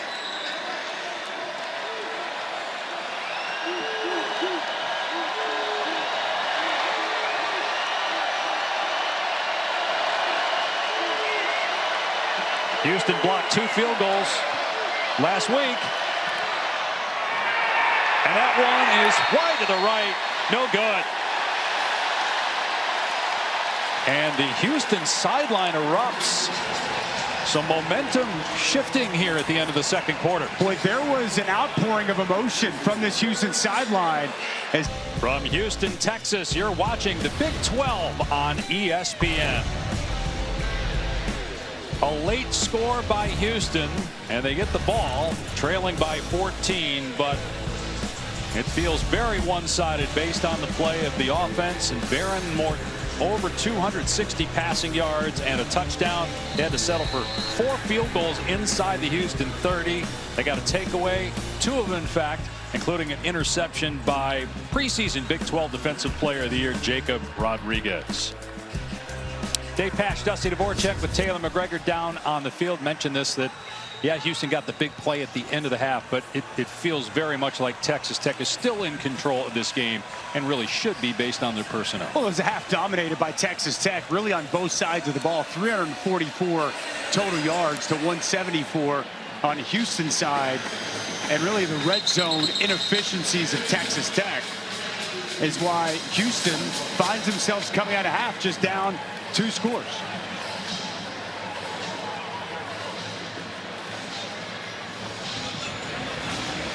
And it will be Zion Chris Scramillion at quarterback. Taylor McGregor reported just before halftime that Connor Wigman was taken to the locker room. Asked Willie Fritz about it. Fritz wasn't sure of the status. And Chris, who started 7 games last year for Houston, may go the rest of the way. He's looking deep on first down, but in trouble. Steps up and throws incomplete. Try to hit Thomas. Let's get the latest now on Wigman from Taylor again. Yeah, Dave, the only thing I know is that he is still in the locker room, and per officials from Houston, there is no update, so we'll keep you posted there. But as for Coach McGuire and this Texas Tech team, he told me my guys were upset at half. I actually had to calm them down, remind them that it was 10-3 against Utah at halftime. It's hard to win football games, but our #1 key to victory always, we can't beat ourselves, and they feel like they beat themselves in the first half. Yeah, a lot of penalties by Texas Tech, and now a takeaway as the ball ends up in the hands of Gil Howard. Big man touchdown. The 300-pounder Skylar Gil Howard somehow ends up with a ball. There is a penalty marker down, though, and it appears to be on the Red Raiders. Personal foul, face mask, defense number 13. 15-yard penalty, automatic first down. Well, another costly penalty. We were just talking about it. And there it is. Ben Roberts negates a touchdown that may have put the game away. Yeah, right on cue with Taylor's report.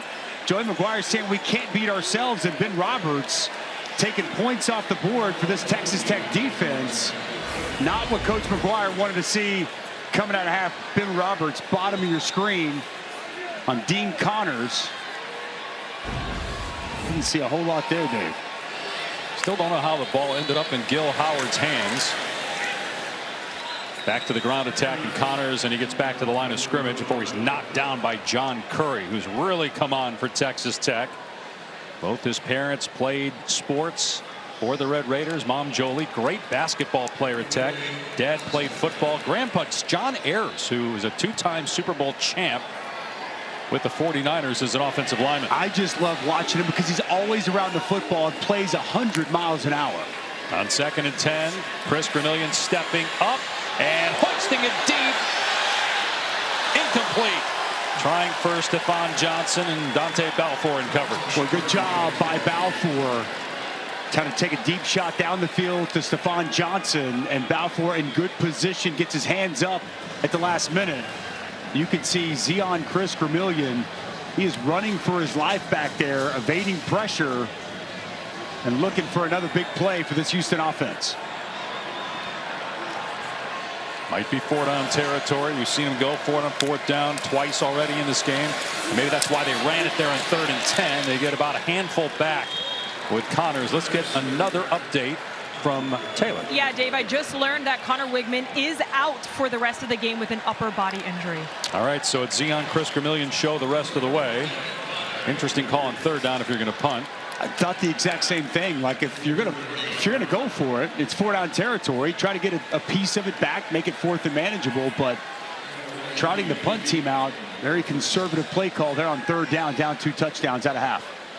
Doherty will punt it away to Coy Aiken, who muffed a punt, but kick-catch interference was called in the first half against Houston.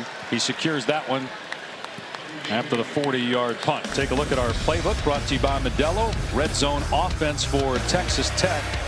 Not very good, otherwise the Red Raiders be up huge in this game. Well, a drop by Aiken, one that goes right through the hands of the running back Cameron Dickey. Another one that catchable ball there by Caleb Douglas. Pretty good defense there on the edge, and just nowhere for Baron Morton to go with the football. It's been a combination of good Houston red zone D and some missed opportunities from this Texas Tech offense. Just 1 of 5 in the red zone. And that touchdown they gave up at the end of the first half, by the way, as Jacoby Williams picks up about 4 running off the right side. That was the first touchdown allowed by Texas Tech in the first 3 quarters of any game this season. And it really just out of nowhere. Backup quarterback comes in, and Tech hasn't had to blitz very much this year. They get home with 4. They brought a 6-man pressure as man-to-man. Morton fires it out in the flat to Virgil, and Virgil has a first down before he's shoved out by Webb. Reggie Virgil, been an excellent addition for this wide receiving core. Nice job moving the chains. Back to the air. Morton setting up, long throw, and the catch is made by Douglas. Forward progress will have him right at the marker at the 34. Caleb Douglas has been the feature wide receiver here so far tonight. 10 targets for him in total. Really done a good job on those comeback routes. Good timing there from Baron Morton. Actually, you had the chain set up wrong. One of the chains was off, had to move it, so it was only a gain of 6. 2nd and 4. Give to Jacoby Williams. Close to the first down at the 40 or the 38-yard line. Texas Tech 4-0 for the first time in 12 years. They started 7-0. They're ranked 11th. Could move into the top 10. Got to imagine Penn State's going to go tumbling way out. And Texas. Yeah, Texas also. So chance to get to the top 10. Their highest ranking top 10 was back in 2013 when they were number 10. And we got a timeout. 3rd down and 1 coming up for Texas Tech. And Houston hoping for a stop.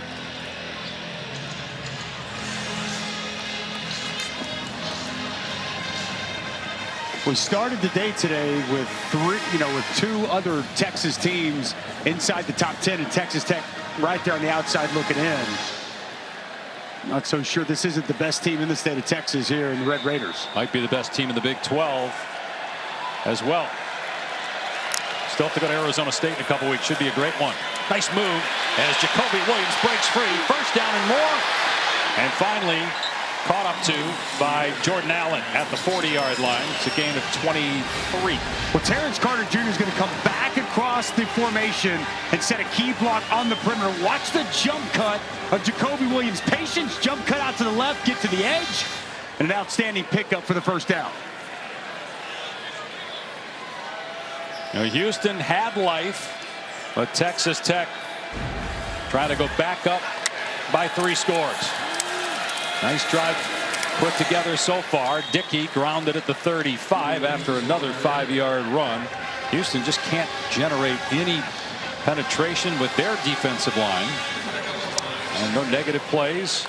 Look at the play caller there, Mac Leftwich for Texas Tech in his 1st year. Aiken out in space, shoved out by Webb. Just 1st down. So tough to deal with. The offensive line, they get that running game going. You want to bring an extra hat inside, they'll pop it outside. Really spread defense is so thin. The wide spreads from the wide receivers sets up the rushing attack and still the ability to throw the football down the field. Morton, another long throw, completes it to Terrence Carter. Houston trying to strip the ball. Carter eventually taken down after a gain close to 10. Well, we talked with Mac Leftwich yesterday, and I was asking him about Terrence Carter Jr., who's been such a weapon for this offense. And he said he's never had a tight end to feature in his offense. They move Terrence Carter Jr. all over the field.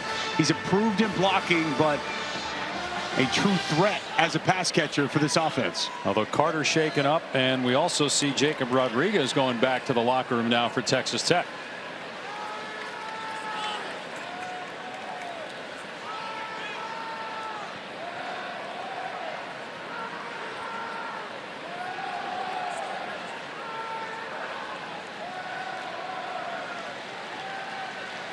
Terrence Carter Jr. able to jog off. Good to see. Be very intrigued to see what's going on with Jacob Rodriguez.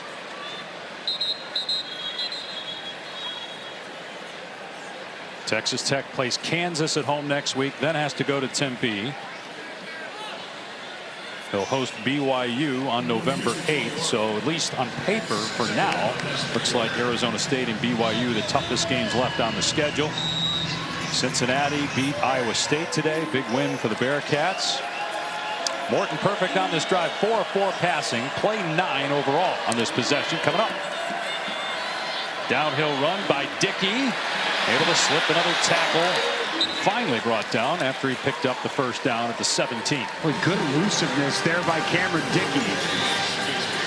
It's amazing, Dave. You know, you touched on earlier, but they lose Taj Brooks from last year, such a key piece.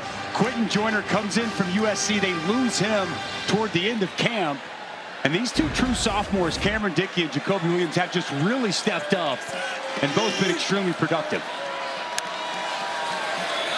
Dickey, this time swallowed up by Carlos Allen.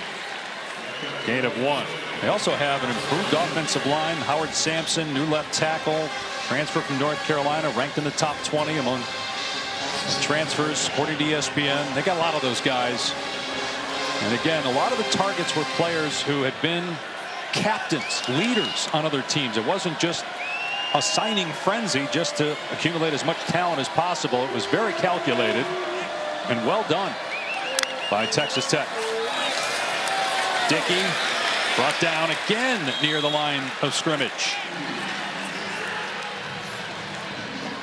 That was McCutcheon on the tackle. 3rd and long as they try to solve their red zone issues here offensively on this 3rd and 10. It's been the danger zone for this offense. They've moved the football up and down the field at will. Yet when they enter the red zone, this offense has shown signs of sputtering here tonight.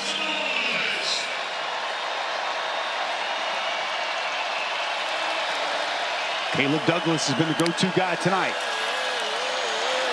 Houston only rushing 3. Everybody covered. Morton on the move. Has a completion out near the 12, but going to be well short of the line to gain. Douglas on the catch.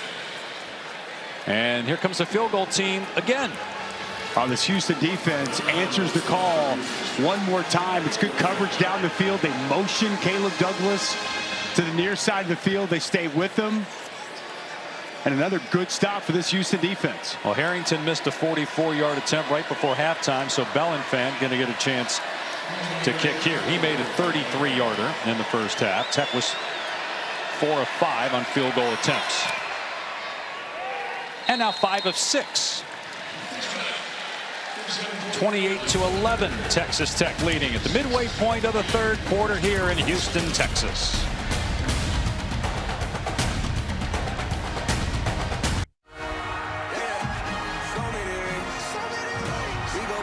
Unlock more sports for one unbeatable price. Get unrivaled coverage all year long. Introducing the new ESPN Fox One bundle. With Dusty Dvorak and Taylor McGregor in Houston, I'm Dave Pasch. It's 28-11 Texas Tech. 5 made field goals for the Red Raiders. And a 17-point lead. Touchback. Houston will start on its 25. Well, Texas Tech, as we've touched on throughout the broadcast, did a great job in the transfer portal and spent big money as well with NIL to get a lot of these guys. And you got 6 in the top 50 according to ESPN. And really the guy that's the face of kind of this new era, at least right now, that could always change, of where we are in college football, is Cody Campbell, is the chairman of the Texas Tech Board of Regents, and he's a billionaire. And he, along with his partners, did a great job supporting his alma mater. He played at Texas Tech 20 years ago. They've given a ton of money, not just to the football program, but to the athletic department to beef up all the programs, as Douglas has about 7 yards there in first down. It was extremely important to Cody Campbell. He's a 4th-generation Red Raider, and he wanted to do something to give back, to elevate Texas Tech and West Texas. And he told me today that the success that he's been able to have all comes from Texas Tech. It's not just him, it's his partner John Sellers, it's also Gary Peterson, and so many others. They formed this Matador Club with over 3,500 members, Dave, and they raised over $63 million. Just an incredible amount of money and resources have been poured into Texas Tech athletics, the pro football program, the basketball program, the softball program. But it really was Cody Campbell that had the vision to be able to see. Illegal formation. Offense, 5 players in the backfield. 5-yard penalty, replay, second down. To see that there was a moment, a point in time when the House settlement was coming to fruition, and that there was going to be an area of time before, July 1st, where you could really load up and put together a roster. There was a strategy involved, execution, and Joey McGuire has made the whole thing go. Chris to throw, pressure on, and Chris is sacked back at the 19-yard line by David Bailey, who is a part of that transfer class, ranked number 9 by ESPN, projected first-round pick from Stanford. Well, watch the hands and watch the dip off the edge. Gets so low whenever he goes with his rip. Romello Height coming off the other edge, and it's perfectly timely. 2 of the key pieces of this defensive line that they identified, they brought in, and have been extremely productive for this Texas Tech defense. Joey McGuire told us that Cody Campbell and his team sat down with Kirby Hocutt, the athletic director, and the coaches, and said, this is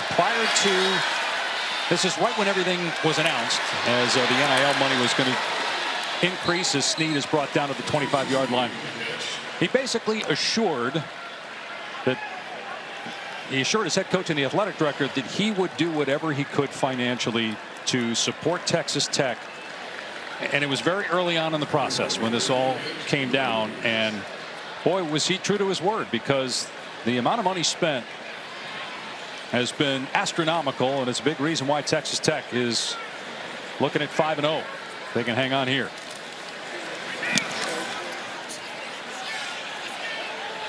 Aiken has it at the 30.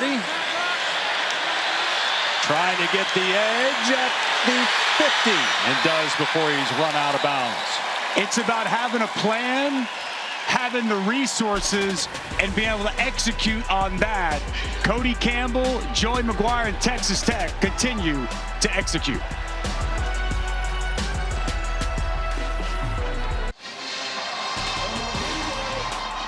Well, last night in Texas high school football, you had the Pear Bowl, the battle of two Pearland schools, Pearland and Dawson.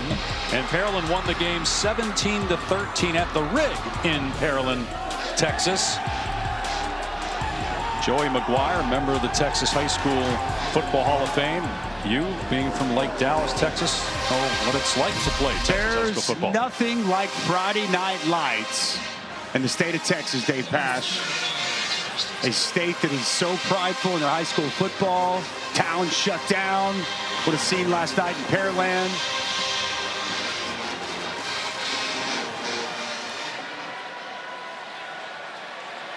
They packed the stadium on Saturday night, too, in Texas, including a lot of members of the road team. Baron Morton on the move and throws a dart to Aiken and gains just a couple. In fact, Kirby Hocutt, the athletic director, joked that this was a home sellout, even though it's a road game. And there are a lot of red. A lot of Red Raider fans here. A lot of red in the stadium here tonight. As we mentioned, tortillas have been raining down all throughout the course of this ball game here. Williams about the 35.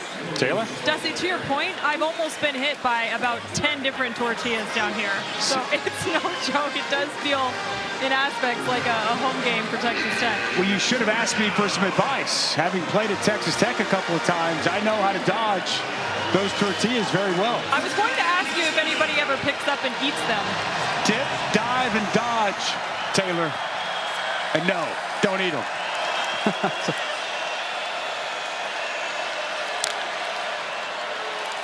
Morton on 3rd and 6, and the pass is incomplete. It pinballs off Williams. With Blake Thompson in coverage, it's 4th down and 6. Texas Tech will keep the offense on the field for now and then try a field goal again. They're 5 of 6. This will be the longest of the night. Stone Harrington missed a 44-yarder at the end of the half. He made a 58-yarder 2 weeks ago in their last game at Utah. This will be a 53-yard attempt.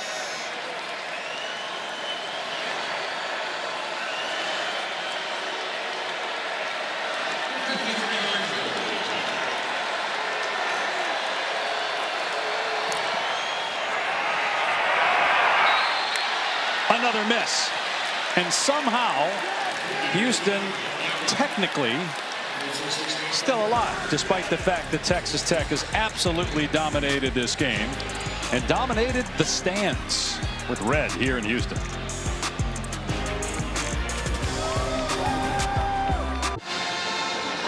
Welcome back to the Dr. Pepper Championship Drive Game of the Week. It's time now for our Aflac trivia question. Aflac. Which FBS player holds the record for most total yards in a single game? You look befuddled. I know the answer. If you need a hint, and I'm guessing you don't, but just for the audience, it does involve somebody that played on one of these two teams. No doubt. Connors. What a great hint, right? Out to the 40, as if we'd ask a question that didn't involve these two teams. It was an all-timer of a game, I believe. And an all-timer of a player. Yes. We'll get to the answer here in a minute. 2nd down and 5. I'm learning. You know, usually I jump right in, but I'm waiting for it. Give the audience more time to kind of digest it. The build, though. Jacob Rodriguez back. He went to the locker room, but has not returned, obviously, to the game. Had an interception in the first half. 2nd and 5. Connors, 1st down. and tripped up. Otherwise, if he had turned the corner there, he might still be running. All right, let's go ahead and answer the Aflac trivia question. So you want me to give a guess? Just hold on. I'm going to read it again here. Which FBS player holds the record for most total yards in a single game? Go ahead. Patrick Mahomes against Oklahoma. How many yards? 820-ish? Is it 820? Wow, that's really good. 819. Okay, there you go. Z on Chris. Gramillion in double coverage has it picked off by Brendan Jordan. The third takeaway of the night for Texas Tech. Brendan Jordan playing safety is outstanding, reading the eyes of the quarterback, Chris Gramillion. I mean, right here, just watch him work over the top. Eyes stick with the quarterback the entire way. Finds himself in perfect position and breaks on this football. High points it. And another takeaway for this Texas Tech defense. Coming into the game, one of the best in college football. They had 9 takeaways, 7th in the country. Now 3 here tonight, 12 on the season. They stop the run, they pressure the quarterback, they take the ball away. It's an impressive Tech defense. Morton's pass too low, incomplete, intended for Douglas. So if you look at quarters 1 through 3, still 3 minutes left in the third, but assuming Houston doesn't get any more points here, Texas Tech has allowed 14 points all year, quarters 1 through 3. Are they good enough defensively to win the Big 12 and to be a factor in the college football playoff? Yes. Yes, and there's a long way to go in the season, and health is always a big issue. But with the way they can play up front with their defensive line, the linebacking core, that entire front 7, yes, I do believe. As Dickey is out to the 28, Houston trying to rip the ball away. They finally blow it dead. I do believe this is a team that everyone's gunning for. This is going to be the team to beat in the Big 12, and they're not invincible. No one is in college football today, and you've already touched on a couple of tough matchups they have coming up. They had to go to Arizona State. They'll have BYU later, and who knows? And pass deflected and caught by Aiken. It was McCutcheon that got his hands on the ball, but another fortuitous hop for the road team. It's happened a few times in this game. And a stop for Houston, but if they continue to play the way that they've played to this point in the season, yes, I think that the ingredients are there for a team to make a run to Arlington for a Big 12 championship and potentially make some noise in the CFP. They've never won a Big 12 championship. Right. That's correct. And if they hang on to win here, they would join Arizona State, BYU, Cincinnati, all at 2-0 in league action.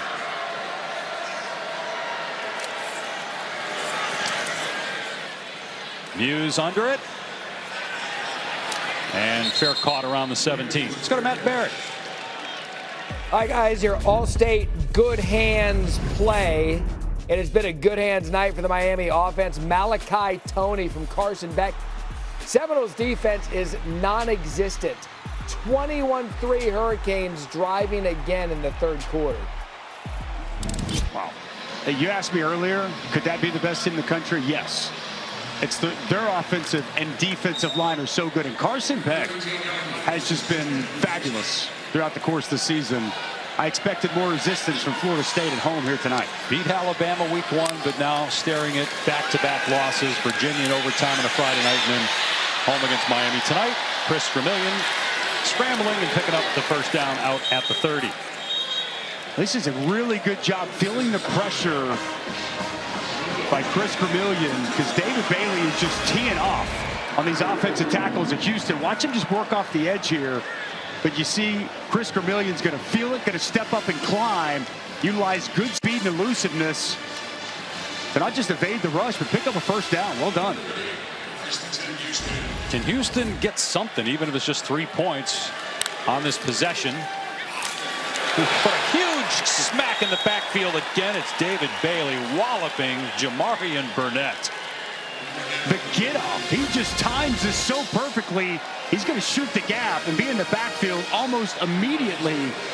Burnett has zero chance whatsoever. Barely takes the handoff before he's contacted by David Bailey. Huge addition from Stanford, as you've already touched on. I was talking with the outside linebackers edge coach CJIU, and he said the ceiling for David Bailey is extreme. Couple of sacks, couple of tackles for losses in this game. Chris Cornelian running here, and they're going to blow it dead short of the line to gain, but it's 3rd down and 2, so he gets 12 yards there. Would imagine they'll try to run another play here, knowing they're not going to get many possessions again. Try to get one more play before the 4th quarter. Dean Connors checking into the ball game. Really good downhill runner. Like to see them try to get the ball in his hands. Also a threat to catch it out of the backfield. Inside 10 seconds to go. They'll snap it. Connors, no shot. Again gobbled up by Bailey. 4th down and 2. Would imagine Houston will go for it when we come back for the 4th quarter. The Texas Tech defense. Here to Houston here with Coach Fritz. You told me at half you didn't think your guys were playing well and needed to play harder. What have you thought about their response here in the 3rd? We're playing harder. We just need to play a little smarter. We're moving the ball a little bit, and then we, shoot ourselves in the foot. We just got to become consistent. This is a big play right here on 4th and 2, so we got to convert right here. Thank you, Coach. Dave? And Taylor doesn't help that Jacob Rodriguez, Tech's best player, is back on the field for this 4th down and 2.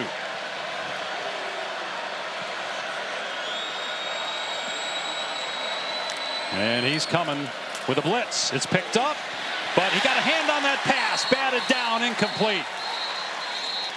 We haven't even seen him really here in the 2nd half, but he makes his presence felt when he's out there. Well, Jacob Rodriguez, as you touched on, he's going to come under pressure. Picked up well by Dean Connors. And Dean Connors going to step up. But between Lee Hunter inside, the big defensive tackle, and Jacob Rodriguez both get their hands up and get the pass deflection. Another stop for this Tech defense. We've talked so much about the investment made on this Tech defense. Well, it's paying huge dividends. And you're seeing that return here tonight. And we talked about in the 3rd quarter, and look, they're not the only team. There are plenty of teams around the country that are investing, but it's just different when it's a school that isn't used to getting a lot of the big name transfers. And again, having big money spent now that it's allowed through NIL. Hey, it's a part of the world we live in college sports. You got to have resources and tap into those resources. Joey McGuire has leaned into it. Kirby Hocutt has leaned into it. And any schools that has the opportunity to have those resources, they're utilizing them to the fullest. Aiken catch and run after another missed tackle by Houston. He's down inside the 15. Gain of about 23. 1st down. Morton to Aiken, a combination has been called a lot here over these last couple of years. Childhood friends. Aiken actually a quarterback back in high school. It was kind of partially Baron Morton who recommended maybe you should move over to wide receiver. And well, it's been a great decision as he's put together a really nice career as a Red Raider. Dad is a high school rodeo coach. Aiken another catch at the 10. And down to about the 6. It's actually the rodeo coach at Tarleton State. First of all, I didn't know they had a rodeo team at Tarleton State, but they do. And Aiken's dad is the coach. You knew that, though, being at Lake Dallas. I did. I'm from kind of that area originally. So, yeah, Tarleton State known for the rodeo for sure, Mr. Pash. Williams close to a 1st down. It'll be 1st down and goal. And Coy loves every aspect of that. Junior rodeo right there, the big smile as a young kid. You ever try it growing up? Absolutely not. No, rodeo not for me. I think I'd hog tie you though. I think it'd be hard to get the bull get you off of him. Yeah, well, gonna pass on the bull riding. Baron Morton. Oh, hit hard inside the 2. I'm a little surprised by that play call there for Mac Leftwich. I know, but Baron Morton is tough. He's tough as nails. But quarterback counter in the red zone up 28-11 when you quarterback with the injury history he has, just a little bit surprised. But one thing about Baron Morton, he's as tough as they come as he takes a big shot and gets right back up. He was knocked out of the game 2 weeks ago with head and neck injuries. 6 offensive linemen out there on 2nd and goal from the 2. And it feels like every time they've brought in the extra offensive lineman, somebody moves. This is the 8th penalty on Tech in this game. prior to the snap, false start, number 89, offense, 5-yard penalty, remains second down. We were asking Baron Morton about all the pre-snap penalties against Utah, and they actually implemented the silent count this week because they did not feel like they handled the crowd noise at Utah pretty well. Still not using that silent count here today, but clearly still having issues, guys. Yeah, it's not that loud right now, and you do have some Houston fans in the Houston blue that are still here and still cheering. The pass a little behind. Kobe Williams turns it upfield, and Williams diving. The ball came out. They're going to rule him down, not in the end zone, but down at about the 1-yard line. Take a look at how close this was. Stretches that ball out. Ooh, I think he got over. Might have gotten over, yeah. Pretty close. That is so close. Where is the leg when he stretches? They're getting to the line, though, so not a chance to blow the whistle to further review it. It doesn't matter now because Williams is in the end zone for the Texas Tech touchdown.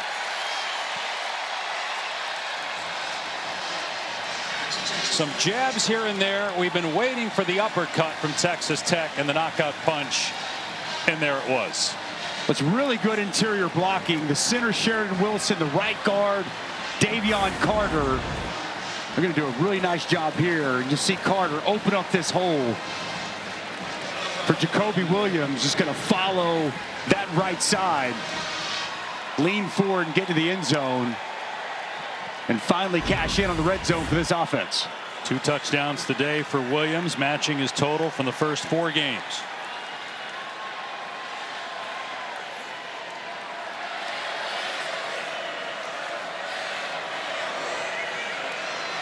And they may review this further to see if he got in. Previous play is under replay review.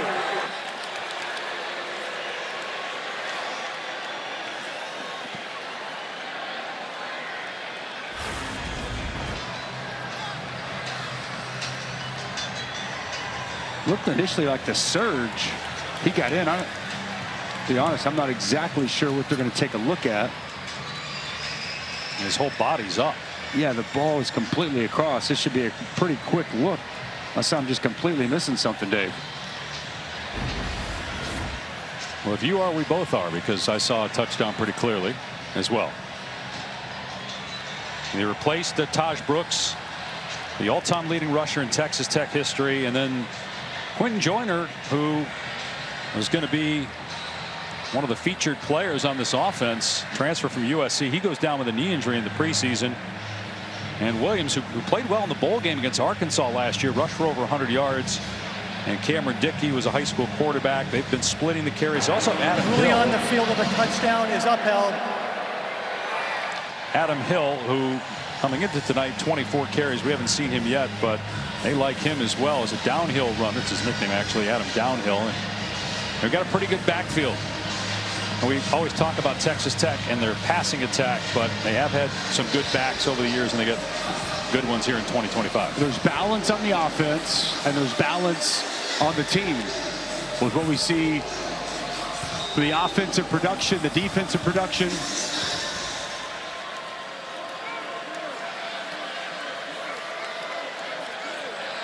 Belenfant on for the extra point. And so Texas Tech, which has felt in control throughout the night, may have just put it away with that touchdown by Jacoby Williams, his second of the night.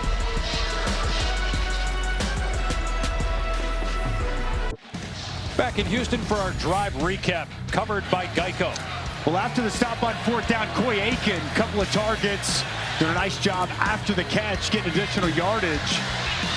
And then it's Jacoby Williams with a catch, and I actually thought he might have got in here. They didn't take a review and extended look at it, but it's Jacoby Williams hitting it downhill between the tackles for another Tech touchdown. And the knockout punch. Muse on the return for Houston. And Muse shoved out at about the 30-yard line by McCutcheon. By McCarty, excuse me. So you look at the difference in the numbers, and it does feel like it should be worse than 35-11. Again, they had to settle for a handful of field goals in this game when they got inside the 25. With 2 of 7 in the red zone. And, you know, good job of Houston being able to come up with some stops, but it really does mask just the thorough domination we've seen from Texas Tech here tonight. Zeon Chris on the move out across the 35.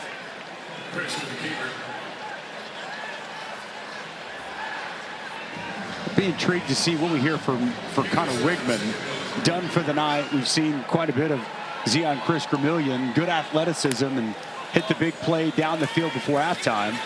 Off target there on that throw to Amari Thomas. And a flag comes down, some shoving after the play. On the perimeter. Between a receiver and a DB.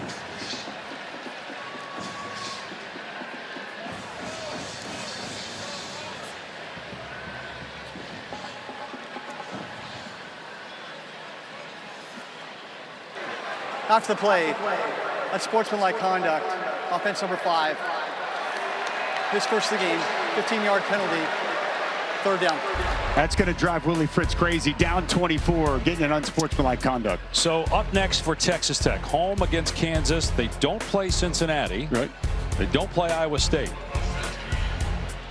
And you got Arizona State on the road, Kansas State on the road, still a tough game. Sure. BYU at home. UCF at home at West Virginia. Look, there's no gimmies in the Big 12. It's a very competitive league. There's no question. Chris's pass offline. But the way Texas Tech has performed, the way they've looked week in, week out, and it does not seem like they're slowing down anytime soon. Right, if they go to Arizona State, it's hard to look at any of those games and say, oh man, those are, you know, scary. If they continue to do what they do, play their game, they're going to be favorites in all the games remaining on that schedule. I mean, if they go to Arizona State and do on the road what they did to Utah, how are they going to lose a game the rest of the way? Again, it's tough to envision that happening. But as Joey McGuire would be the first to tell you, you got to take it 1 week at a time and continue to execute, continue to play every single week. Fair catch made by Aiken.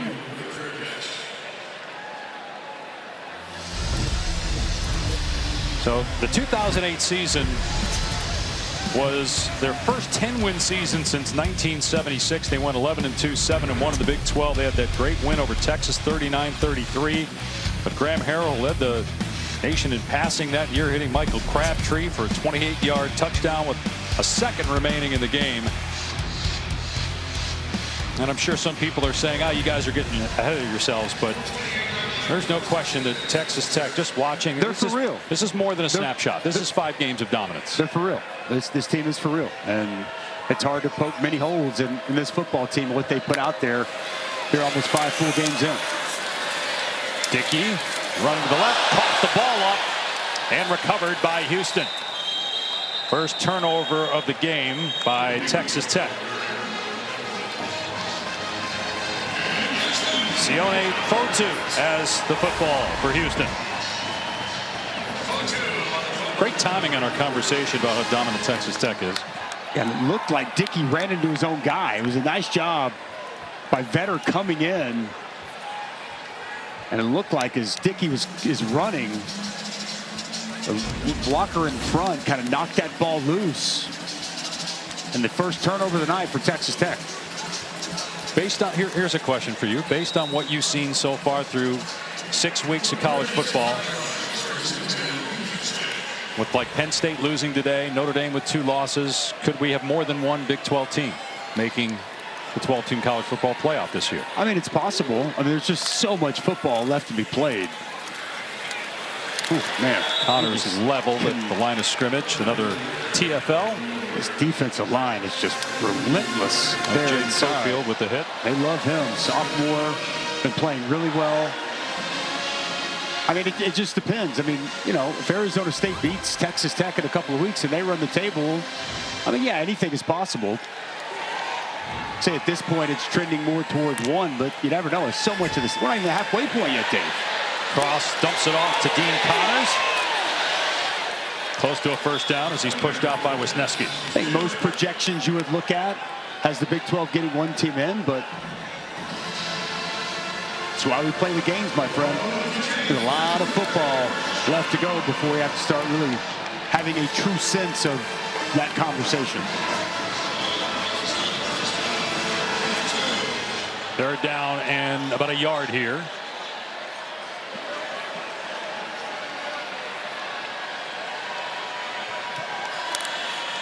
Pressure coming from Texas Tech.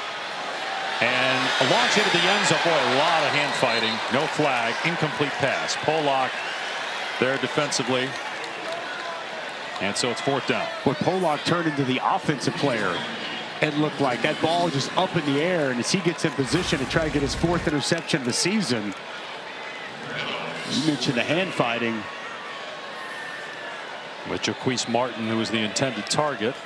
GWES Martin was all over Pollock there in the end zone. So 4th down.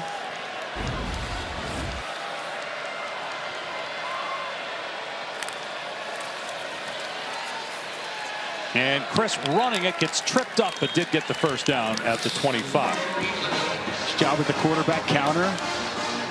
Luke McGarry, their blocking tight end out in front, helping pave a path for Chris Vermillion.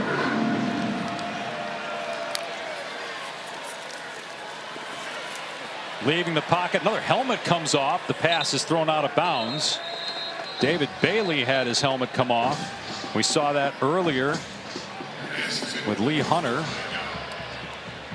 for Texas Tech, and he got penalized for continuing to play. You're not allowed to do that. Illegal use of hands to the face. Number 59 offense. 15-yard penalty.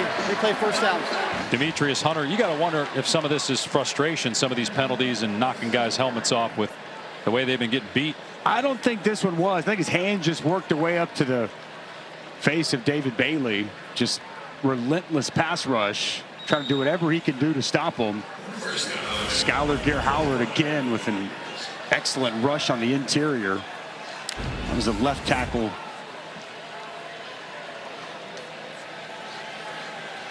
So now 1st and 25.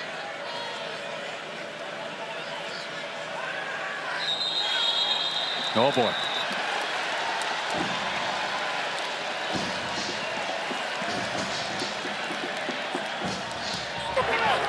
Ball start. Offense number 75. 5-yard penalty. Remains 1st down. Well, look, this is a team that had to come back from 2 touchdowns down to beat winless Oregon State last week. They did beat Colorado here. Long way to go this year for Houston. Got off to a great start, but as bad as some of the voting has been in the AP this year with some teams, I think they got it right with no votes for undefeated Houston at all. Not even a single vote for the AP Top 25 coming into this week. Chris Vermillion running downhill. Nice juke of Brendan Jordan. And on 1st and 30, he gets about 20. Now, this is a much improved Houston team. I was about to say, I mean, they're a much better team they were a year ago. It's year 2, Willie Fritz. He's starting to get his players in there. He took over a bad situation, so I don't want to just bury this team here. I mean, they may not have gotten any top 25 votes, but this is an improved football team, and they just ran into a team that's better than them here tonight. And 4 wins last year, 4 already this year. Certainly progress, and Willie Fritz has done that throughout his career, including what he did at Tulane most recently. Connors gets 1. 3rd and long coming up. 2-time American Conference Coach of the Year. 2 10-win seasons at Tulane. He's been all over. He's been at all ranks. Junior college, FCS, group of 5, now Power 4. And he's won a conference championship at every level of football he's been at. And they got a ways to go here in Houston, but that is the goal. And it's tough to argue with the track record from Willie Fritz. Again, lost their quarterback due to injury, Connor Wigman. Turnover on the first offensive play. Led to 3 Texas Tech points. That pass off target. Didn't look to be on the same page with Broussard, the receiver. So it's 4th down. Pass rush just continues. David Bailey, Carmelo Height. And I'm so high on Texas Tech, where I've talked about them so much. And it's not just because I played defensive line, but to me, one of the most important ingredients of a championship team is high-level elite defensive line play. And that's what we've continued to see consistently here from Texas Tech. All 5 games, this defensive line, it's the first thing you notice when you pop in the film and watch it. Well, you look at The SEC, the Big Ten, usually the best teams in those leagues are the best teams in the country. As Bailey lost his helmet again, and it's because they have great defensive line play. That's caught by Koziel, but he appears short of a first down. No flag down, but Bailey lost his helmet again. Merriman, the right tackle, knocked it off. But the defense so stout for Texas Tech, holding Houston just 11 points.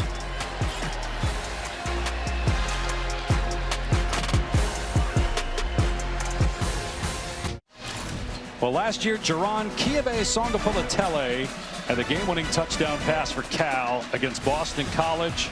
And the true freshman will look to lead the Bears to a win over Duke. That's coming up next. It's an interesting game tonight, and I'm impressed by your pronunciation. I would have just said JKS. JSN. But Darian Mensah has been great. 13 touchdowns from Mensah here on the season. We had them earlier this year against Illinois. He had struggles since then. He's been really good. Should be a great matchup there tonight, late night in Berkeley. And what a day it's been here on the first Saturday of October 2025 with some big upsets, although Cincinnati was favored in that game, but still Iowa State ranked 14th.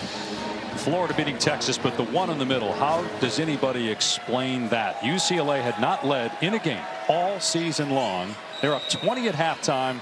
Penn State comes storming back, and the Bruins still win it with an interim coach. A 24.5-point favorite in that one was Penn State, and they lose. And now the real question becomes, are they going to get in the college football playoff as they get their second loss here in early October? Man, just wild. Jerry Neuheisel, I mentioned earlier, but interim offensive coordinator. That offense hadn't done anything all season, and to put up 42 on that Penn State defense, really, really impressive. Life's about making the most of an opportunity, and boy, it sure seems like Jerry Neuheisel making the most of that opportunity here today. And then you've got Texas losing at Florida and now having to play Oklahoma. Maybe John Mateer is back for that game. Red River next week. 3:30 Eastern ABC. Jacoby Williams brought down after a gain of 1, 3rd down and long. It's amazing just here already early in the season, some of the teams that we thought what they were going to be. Texas was your preseason #1 in the country. 2 losses here early October. Penn State, preseason top 3 team in the country. 2 losses early October.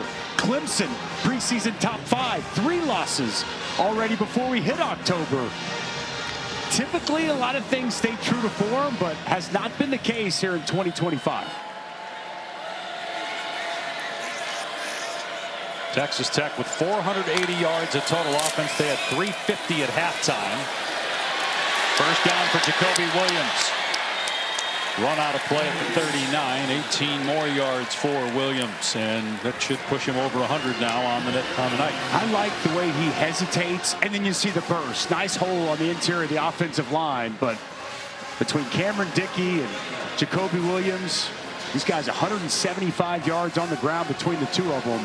Both catch the football extremely well in the backfield. It's a fun 1-2 punch to watch.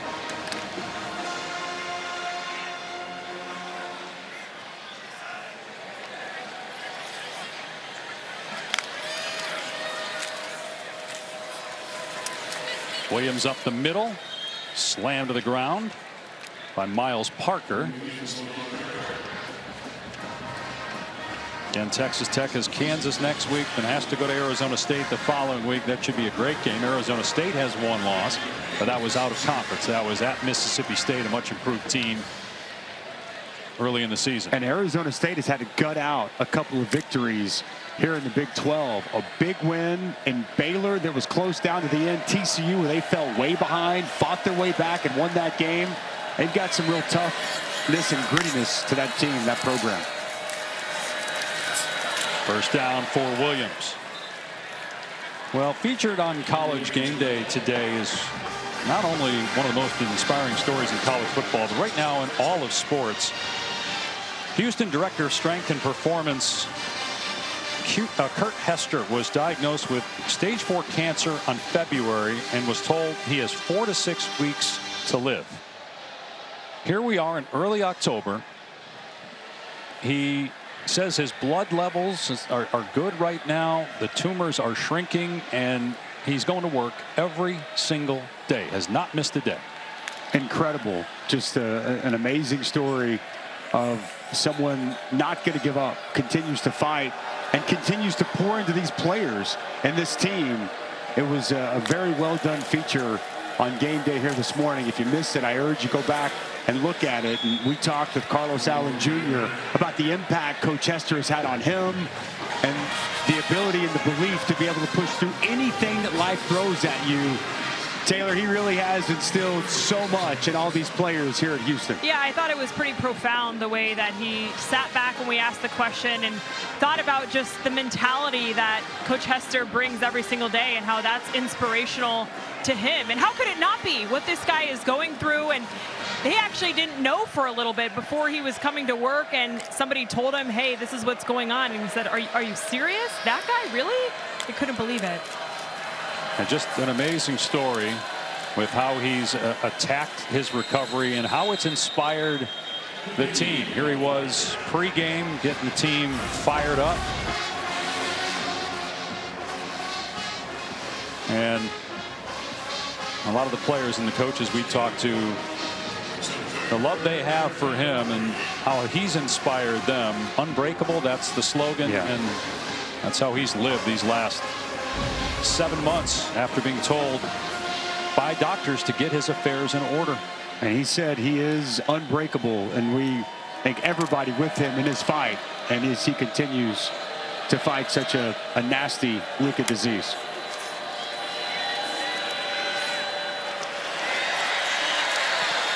Coy Aiken on the catch, down about the 30. Interesting, Texas Tech still got all the starters out there, including the quarterback Baron Morton. 2.5 to go in the game.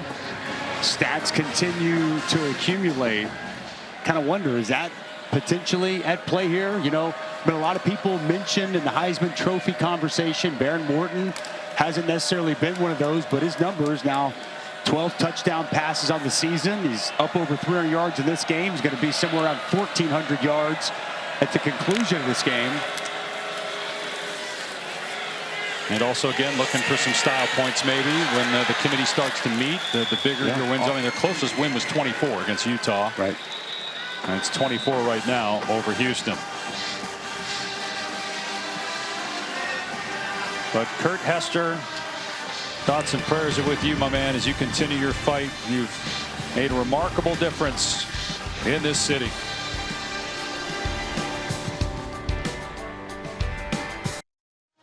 Time now for the final 2 minutes, delivered by Factor. Now Cal and Duke underway over on ESPN News. We will send you to that game in Berkeley once we are done here in Houston. And we're 2 minutes away from that. Texas Tech will go to 5-0 for the first time since 2013 when they started 7-0. And they should move into the top 10. The last time they were in the top 10 was also 2013. Cameron Dickey on the loose down the sideline. And out of bounds. He actually stepped out back around the 13.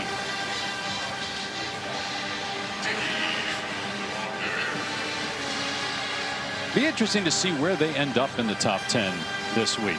They move up just one spot, move up 2, 3. No, I think they move up multiple spots because you're going to have Texas and Penn State come out. So I think 9 at the minimum, but I think you can move them up higher. There has not been a more dominant team. Now, you can easily tell me, well, they haven't played as tough a schedule as other teams. Okay, that's fair. But given what they've had on their schedule, there has not been a more dominant team in college football to this point. And, again, they're going to be inside the top 10, deservedly so.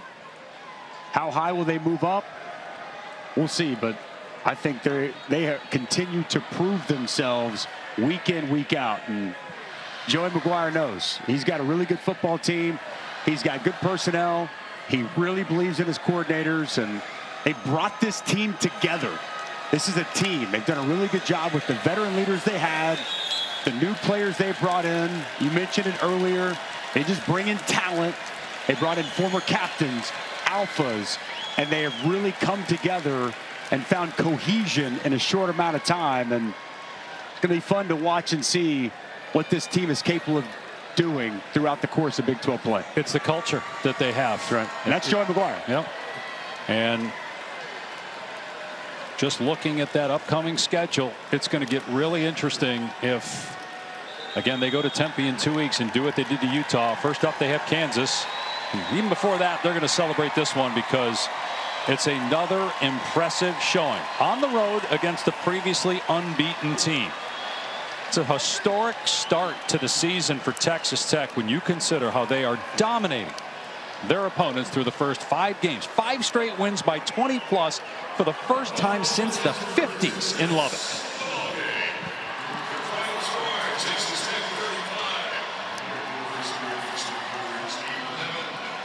Final score 35-11 for Dusty Dvorak, Taylor McGregor, our entire crew. I'm Dave Pash saying so long from here.